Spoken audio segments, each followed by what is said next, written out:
السلام عليكم ورحمة الله وبركاته. الحمد لله رب العالمين والصلاة والسلام على نبي الكريم وعلى آله وصحبه ومن تبعهم بإحسان إلى يوم الدين. اللهم علمنا ما ينفعنا وانفعنا بما علمتنا وزدنا علما يا رب العالمين. اللهم إنا نعوذ بك من علم لا ينفع ومن قلب لا يخشع ومن دعوة لا يستجاب لها رب اشرح لي صدري ويسر لي أمري واحلل عقدة من لساني ويفقه قولي. ഏറ്റവും ആദരണീയരായ സത്യവിശ്വാസിനികളെ, അല്ലാഹു സുബ്ഹാനഹു വ തആലയുടെ വിധിവിലക്കുകൾ കഴിവിൻ്റെ പരമാവധി ജീവിതത്തിൻ്റെ രഹസ്യ പരസ്യ മേഖലകളിൽ പാലിച്ചുകൊണ്ട് ജീവിക്കണമെന്ന് ആദ്യമായി എന്നോടെന്ന പോലെ നിങ്ങൾ ഓരോരുത്തരെയും ഞാൻ ഓർമ്മപ്പെടുത്തുകയാണ്, വസിയത്ത് ചെയ്യുകയാണ്. അള്ളാഹിൻ്റെ മഹത്തായ അനുഗ്രഹം കൊണ്ട് ആഴ്ചതോറും നടക്കുന്ന വെള്ളിയാഴ്ചകളിലെ മഗ്‌രിബിന് ശേഷമുള്ള ദർസിലാണ് നമ്മൾ ഓരോരുത്തരും ഇവിടെ ഒരുമിച്ച് കൂടിയിട്ടുള്ളത്. നമുക്കെല്ലാവർക്കും അറിയാം, അള്ളാഹിൻ്റെ ദീൻ പഠിക്കുന്ന ഒരു സദസ്സിൽ വന്നിരിക്കുന്നതിൻ്റെ ശ്രേഷ്ഠത എത്ര പറഞ്ഞാലും തീരില്ല. പ്രവാചകൻ സല്ലല്ലാഹു അലൈഹി വസല്ലമയുടെ വിവിധ ഹദീസുകളിൽ അറിവ് തേടി അറിവിനനുസരിച്ച് പ്രവർത്തിക്കുന്നവർ ഒരുപാട് ഇബാദത്ത് ചെയ്യുന്നവരെക്കാൾ എത്രയോ ഉത്തമരാണ് എന്നറിയിക്കുന്ന വ്യക്തമായ ഹദീസുകൾ ഒരുപാട് കാണാൻ സാധിക്കും. അതിനുള്ളൊരു പ്രധാനപ്പെട്ട ഒരു കാരണം നിയ്യത്തുകൾ കൈകാര്യം ചെയ്യാനുള്ള ഫിഖ്, അതിനെക്കുറിച്ചുള്ള അറിവ് പണ്ഡിതന്മാരുടെ കയ്യിൽ ഉണ്ടാകും എന്നതാണ് എന്ന് പണ്ഡിതന്മാർ ഗ്രന്ഥങ്ങളിൽ പറഞ്ഞതായി നമുക്ക് കാണാൻ സാധിക്കും. അന്നീയത്തു ജുന്ദും മിൻ ജുനൂദിൽ ഉലമ, ഉലമാക്കളുടെ അറിവുള്ളവരുടെ സൈന്യങ്ങളിൽപ്പെട്ട ഒരു സൈന്യമാണെന്ത്? നിയ്യത്തുകളെ കൃത്യമായി കൈകാര്യം ചെയ്യാൻ അറിയുക എന്നത്. പണ്ഡിതന്മാർക്കും പഠിച്ചവർക്കും കിട്ടുന്ന ഒരു രഹസ്യങ്ങളിൽപ്പെട്ട ഒരു രഹസ്യമാണ് എന്ത്? ഇബാദത്തുൽ വഖ്ത്. ഓരോ സമയത്തും ആ സമയത്ത് ചെയ്യേണ്ട ഏറ്റവും ശ്രേഷ്ഠമായ കർമ്മം ഏത്, എന്ത്, എങ്ങനെ എന്നതിനെക്കുറിച്ച് കൃത്യമായ ധാരണ ഉണ്ടാവും അവർക്ക്. അതാണ് ഇബ്നുൽ ഖയ്യിം റഹിമഹുല്ലാഹു തആല പറഞ്ഞത്, ഇന്ന അഫ്ദലൽ ഇബാദത്തി അൽ അമലു അലാ മർദാത്തിർ റബ്ബി ഫീ കുല്ലി വഖ്തിൻ ബിമാ ഹുവ മുഖ്തദാ ദാലിക്കൽ വഖ്ത്. ഓരോ സമയത്തും ആ സമയത്ത് എന്താണ് നമ്മളോട് ചെയ്യാൻ വേണ്ടി നമ്മുടെ ശരീഅത്ത് ആവശ്യപ്പെട്ടത് അത് ആ സമയത്ത് നിർവഹിക്കുമ്പോഴാണ് നമുക്ക് ആ സമയത്ത് ചെയ്യാൻ പറ്റിയ ഏറ്റവും നല്ല കർമ്മമായി അത് പരിഗണിക്കപ്പെടുക. ഇപ്പോൾ നിസ്കാരത്തിന് ശേഷം ദിക്റ് ചൊല്ലാനാണ് ദീൻ പഠിപ്പിച്ചു തന്നിട്ടുള്ളത്. പ്രാർത്ഥിക്കുന്നത് ശ്രേഷ്ഠമായ കർമ്മമാണ്, ഖുർആൻ ഓതുന്നത് ശ്രേഷ്ഠമായ കർമ്മമാണ്. പക്ഷെ നിസ്കാരത്തിന് ശേഷം ഈ ശ്രേഷ്ഠതകൾ ഒരിക്കലും ദിക്റിന്റെ മേലെ എത്തുന്നില്ല. കാരണം ആ സമയത്ത് നമ്മളെ പഠിപ്പിച്ചത് അതാണ്. ഇതിനെക്കുറിച്ച് കൃത്യമായ ധാരണ പണ്ഡിതന്മാർക്കുണ്ട് എന്നതാണ് പണ്ഡിതന്മാർക്ക് വിശദീകരിക്കുന്നത്. അതുകൊണ്ടാണ് ഒരു സാധാരണക്കാരൻ ഒരുപാട് അധ്വാനമെടുത്ത് ധാരാളം ചെയ്തു കൂട്ടുന്ന പ്രവർത്തനങ്ങളിൽ നിന്ന് കിട്ടേണ്ട കൂലി പണ്ഡിതന്മാർ ചിലപ്പോൾ ഏതാനും ചില കർമ്മങ്ങളിലൂടെ വാരിക്കൂട്ടുന്നു എന്ന് പണ്ഡിതന്മാർ പറയാൻ കാരണം. ഇപ്പൊ പ്രിയപ്പെട്ട, നമ്മളിപ്പോൾ വന്നെത്തി നിൽക്കുന്ന ഈ ഒരു സമയം ദുൽഹിജ്ജ മാസത്തിന്റെ ഏതാനും ദിവസങ്ങൾക്ക് മുമ്പുള്ള ഒരു സമയത്താണ്. അപ്പൊ എന്താണ് നമ്മളെ കാത്തിരിക്കുന്ന ആ ഒരു മാസത്തിന്റെ ശ്രേഷ്ഠത? ചുരുങ്ങിയ രൂപത്തിൽ അത് പറഞ്ഞിട്ട് വേണം ഇന്നത്തെ വിഷയത്തിലേക്ക് നമുക്ക് കടക്കാൻ. ഇപ്പൊ പ്രവാചകൻ സല്ലല്ലാഹു അലൈഹി വസല്ലമ പറഞ്ഞ ഒരു ഹദീസ് ഇബ്നു അബ്ബാസ് റളിയല്ലാഹു അൻഹു ഉദ്ധരിക്കുന്നുണ്ട്. മാ മിൻ അയ്യാമിൻ അൽ അമലു സ്വാലിഹു ഫീഹ അഹബ്ബു ഇലല്ലാഹ് മിൻ ഹാദിഹിൽ അയ്യാം. ഒരു അടിമ ചെയ്യുന്ന പ്രവർത്തനങ്ങളിൽ ഏറ്റവും അള്ളാഹ്ക്ക് ഇഷ്ടപ്പെട്ട പ്രവർത്തനങ്ങൾ ഈ 10 ദിവസങ്ങളിലാണെന്ന് പ്രവാചകൻ സല്ലല്ലാഹു അലൈഹി വസല്ലമ പറയാണ്. സ്വഹാബാക്കൾ സ്വാഭാവികമായിട്ടും അതിശയപ്പെട്ടു പോയി. അവർ ചോദിക്കണം, പ്രവാചകരെ ജിഹാദ് ചെയ്യുന്നത് പോലും ഈ അമല് ഈ ദിവസങ്ങളിൽ ചെയ്യുന്നതിനേക്കാൾ മേലെ ആകില്ല എന്ന് ചോദിക്കുകയാണ്. പ്രവാചകൻ പറഞ്ഞു ഇല്ല. എന്നിട്ട് അതിനൊരു എക്സെപ്ഷൻ, അതിനൊരു കാര്യത്തെ മാത്രം പുറത്തെടുത്തു. ഒരാൾ തൻ്റെ സമ്പത്തും തൻ്റെ ജീവനും കൊണ്ട് അള്ളാഹിന്റെ മാർഗത്തിൽ പുറപ്പെട്ടു, പിന്നെ ഒന്നുമില്ലാതെ തിരിച്ചു വന്നു. അങ്ങനത്തെ ഒരാളുടെ മേലേക്ക് മാത്രം ഈ ദിവസങ്ങളിൽ ചെയ്യുന്ന അമല് കൊണ്ട് നമുക്ക് മേലെത്താൻ പറ്റില്ല എന്ന് പറഞ്ഞു. അതായത് വർഷത്തിൽ കിട്ടാവുന്ന റമദാനിന്റെ അവസാന 10 പകലിനേക്കാൾ ഉത്തമമായ 10 ദിവസങ്ങളാണ് അടുത്ത മാസത്തിന്റെ തുടക്കത്തിൽ വരാനിരിക്കുന്നത് എന്നതിൻ്റെ അർത്ഥം. പണ്ഡിതന്മാർ പറയുന്നത്, ഇമാം അദ്ദാരിമി ഉദ്ധരിക്കുന്ന ഒരു റിവായത്ത് കാണാം. സഈദ് ഇബ്നു ജുബൈർ അദ്ദേഹം അയ്യാമുൽ ആഷിർ 10 ദിവസത്തിലേക്ക് കടന്നു കഴിഞ്ഞാൽ ഇജ്തഹദ ഇജ്തിഹാദൻ ശദീദൻ ഹത്ത മാ യകാദു യുഖ്ദറു അലൈഹി. ഈ 10 ദിവസങ്ങളിലേക്ക് കടന്നു കഴിഞ്ഞാൽ സഈദ് ഇബ്നു ജുബൈർ ഇബാദത്തുകളിലാൽ ഭയങ്കര അധ്വാനത്തിലാവും, ഭയങ്കര പരിശ്രമത്തിലാവും. അത് കണ്ട് നോക്കി നിൽക്കാൻ വിചാരിച്ചു പോകും ഒരാൾക്കും അദ്ദേഹത്തെക്കാൾ കൂടുതൽ അമൽ ചെയ്യാൻ സാധിക്കില്ല എന്ന് തോന്നിപ്പോകുമാറ് നമ്മുടെ സലഫുകളിൽപ്പെട്ട പണ്ഡിതന്മാർ അധ്വാനിക്കുമായിരുന്നു എന്ന് ഈ 10 ദിവസങ്ങളെക്കുറിച്ച് പണ്ഡിതന്മാർ പറയണ്ടായി. അതുകൊണ്ടാണ് ഇബ്നു ഉസൈമീൻ റഹിമഹുല്ലാഹു തആല പറഞ്ഞത്, അദ്ദേഹം ഒരു കമ്പാരിസൺ നടത്തുന്നുണ്ട്, ഒരു 2 കാര്യങ്ങൾ താരതമ്യം ചെയ്യുന്നുണ്ട്. റമദാനിന്റെ അവസാനത്തെ 10 നിസ്കരിച്ച 2 റക്അത്തിനേക്കാൾ അള്ളാന്റെ അടുക്കൽ ഒരു പക്ഷെ പ്രതിഫലത്തിൽ കനം തൂങ്ങ ഈ തുടക്കത്തിലെ 10 ദിവസത്തിൽ ചെയ്യുന്ന 2 റക്അത്താന്ന് പണ്ഡിതന്മാർ പറഞ്ഞു. പലരും അത് കേൾക്കുമ്പോൾ അതിശയപ്പെട്ടു പോകും. പക്ഷെ ഇതിനെക്കുറിച്ച് പഠിച്ചവർക്ക് അറിയാം അതിൽ പ്രത്യേകിച്ച് ഒരു അപരിചിതത്വമൊന്നുമില്ല, അത്രമാത്രം നുസൂസുകൾ ആ വിഷയത്തിൽ വന്നിട്ടുണ്ട് എന്ന് പറഞ്ഞു. ഇപ്പൊ പ്രിയപ്പെട്ടവരെ, സാധാരണ ആൾക്കാരൊന്നും ശ്രദ്ധിക്കാതെ പോകുന്ന അല്ലെങ്കിൽ അവരുടെ പരിഗണനയിൽ വരാത്ത 10 ദിവസങ്ങളാണ് നമ്മുടെ മുന്നിൽ വരുന്നത്. അത് കൃത്യമായി അതിൻ്റെ ഫضൽ എന്താണ്, പഠനം നടത്തി അതുമായി ബന്ധപ്പെട്ടിട്ട ക്ലാസ്സുകൾ, എന്തൊക്കെ ഇബാദത്തുകളാണ് അതിൽ ചെയ്യേണ്ടതെന്നൊക്കെ നിങ്ങൾ ഓൺലൈനിൽ കിട്ടുന്ന ക്ലാസ്സുകളൊക്കെ വെച്ച് പഠിച്ച് അതിനുവേണ്ടി കൃത്യമായി തയ്യാറെടുക്കുക എന്നതാണ് എനിക്ക് ഈ ഒരു സന്ദർഭത്തിൽ എല്ലാവരോടും വസിയത്ത് ചെയ്യാനുള്ളത്. ആ ഒരു 10 ദിവസത്തിൽ ഒരു വിശ്വാസി അവർക്ക് ചെയ്യാൻ വേണ്ടി കൽപ്പിക്കപ്പെട്ട പ്രധാനപ്പെട്ട ഒരു കർമ്മമാണ് എന്ത്? ഉദ്ഹിയ്യത്ത് എന്ന് പറയുന്നത്. നമുക്ക് എല്ലാവർക്കും അറിയാം ഉദ്ഹിയ്യത്ത് എന്താന്ന്. പെരുന്നാളുടെ ദിവസം അള്ളാഹുവിന്റെ വജ്ഹ് ഉദ്ദേശിച്ച് ഒരു മൃഗത്തെ ബലി കൊടുക്കുന്നതിന് പറയുന്ന പേരാണ് ഉദ്ഹിയ്യത്ത്. ഇതെല്ലാവർക്കും അറിയാവുന്ന ഒരു കാര്യമാണ്. ഈ ഉദ്ഹിയ്യത്തിന്റെ വ്യത്യസ്ത അഹ്കാമുകളാണ് ഇൻഷാ അള്ളാഹ് ഞാൻ ഇനി വരാനിരിക്കുന്ന ഏതാനും മിനിറ്റുകൾ നിങ്ങളുമായിട്ട് പങ്കുവെക്കുന്നത്. കാരണം അതിന്റെ വിവിധ ദിശകൾ നമ്മൾ പഠിച്ചിട്ടില്ലെങ്കിൽ ഒരു പക്ഷെ നമ്മൾ ചെയ്തു പോയ ഉദ്ഹിയ്യത്ത് അള്ളാഹു സ്വീകരിക്കാതെ പോകും, അങ്ങനെയുണ്ടായേക്കാം. അതിന്റെ വ്യത്യസ്ത വിഷയങ്ങൾ, അതിന്റെ അഹ്കാമുകൾ കൃത്യമായി പഠിച്ച് നമ്മൾ നിറവേറ്റിയിട്ടില്ലെങ്കിൽ ചിലപ്പോൾ നമ്മൾ ചെയ്തത് സ്വീകരിക്കപ്പെടാതിരിക്കുന്ന ഒരു അവസ്ഥ ഉണ്ടായിപ്പോവും. അതുണ്ടാകാതിരിക്കാനാണ് എന്ത് പണ്ഡിതന്മാർ പറഞ്ഞ വിശദീകരണങ്ങൾ വെച്ച് ഖുർആനും ഹദീസുകളെ മുൻനിർത്തിക്കൊണ്ട് നമ്മൾ ഈ വിഷയത്തെ പഠിക്കണം എന്ന് നമ്മൾ ഓരോരുത്തരും മനസ്സിലാക്കേണ്ടത്. അപ്പോൾ ഉദ്ഹിയ്യത്തിന്റെ അഹ്കാമുകൾ ചർച്ച ചെയ്യുന്നിടത്ത് ഇൻഷാ അല്ലാഹ് ഒരു 7 വിഷയങ്ങൾ നമുക്ക് ഓരോന്നായിട്ട് പഠിക്കാം. നിങ്ങളെല്ലാവരുടെ കയ്യിലും ഒരു പേപ്പറും പേന ഉണ്ടെങ്കിൽ അതാണ് ഏറ്റവും ഉത്തമം. ഒരു ഇൽമിന്റെ സദസ്സിക്ക് വരുമ്പോൾ കാര്യങ്ങളൊക്കെ എഴുതി വെക്കാൻ നമ്മൾ ശ്രദ്ധിക്കണം. എപ്പോഴും പ്രഭാഷണം കേട്ടു പോകുന്ന ഒരു ശൈലി മാറിയിട്ട് പഠിക്കാൻ വരുന്ന സദസ്സുകളിൽ കാര്യങ്ങൾ എഴുതി വെക്കുന്ന ഒരു ശീലം ഉണ്ടെങ്കിൽ അത് നിങ്ങൾക്ക് പിന്നീട് ഓർത്തെടുക്കാനും ബാക്കിയുള്ളവർക്ക് പറഞ്ഞു കൊടുക്കാനും ഉപകരിക്കും. അത് പ്രത്യേകം ശ്രദ്ധിക്കാം. എന്താണ് ഉദ്ഹിയ്യത്തിന്റെ വിധി? അതാണ് നമ്മൾ ആദ്യം പഠിക്കുന്നത്. ഒന്നാമത്തെ മസ്അല, മാ ഹുക്മുൽ ഉദ്ഹിയ്യ. ചെയ്യൽ വാജിബാണോ, അല്ലെങ്കിൽ വെറും മുസ്തഹബാണോ, അല്ലെങ്കിൽ മുബാഹായിട്ടുള്ള ഒരു കാര്യമാണോ? പണ്ഡിതന്മാർക്കിടയിൽ 2 അഭിപ്രായങ്ങൾ നമുക്ക് കാണാൻ സാധിക്കും. ഒരു വലിയ കൂട്ടം പണ്ഡിതന്മാർ എന്ത് പറഞ്ഞു? സാധിക്കുന്നവർ അത് ചെയ്യൽ നിർബന്ധമാണെന്ന് ഒരു വലിയ കൂട്ടം പണ്ഡിതന്മാർ പറഞ്ഞു. ആ കൂട്ടത്തിൽപ്പെട്ടതാണ് ഇബ്ൻ ഹസം റഹിമഹുല്ലാഹു തആല, ഇബ്നു തൈമിയ റഹിമഹുല്ലാഹു തആല ആ കൂട്ടത്തിൽപ്പെട്ടതാ.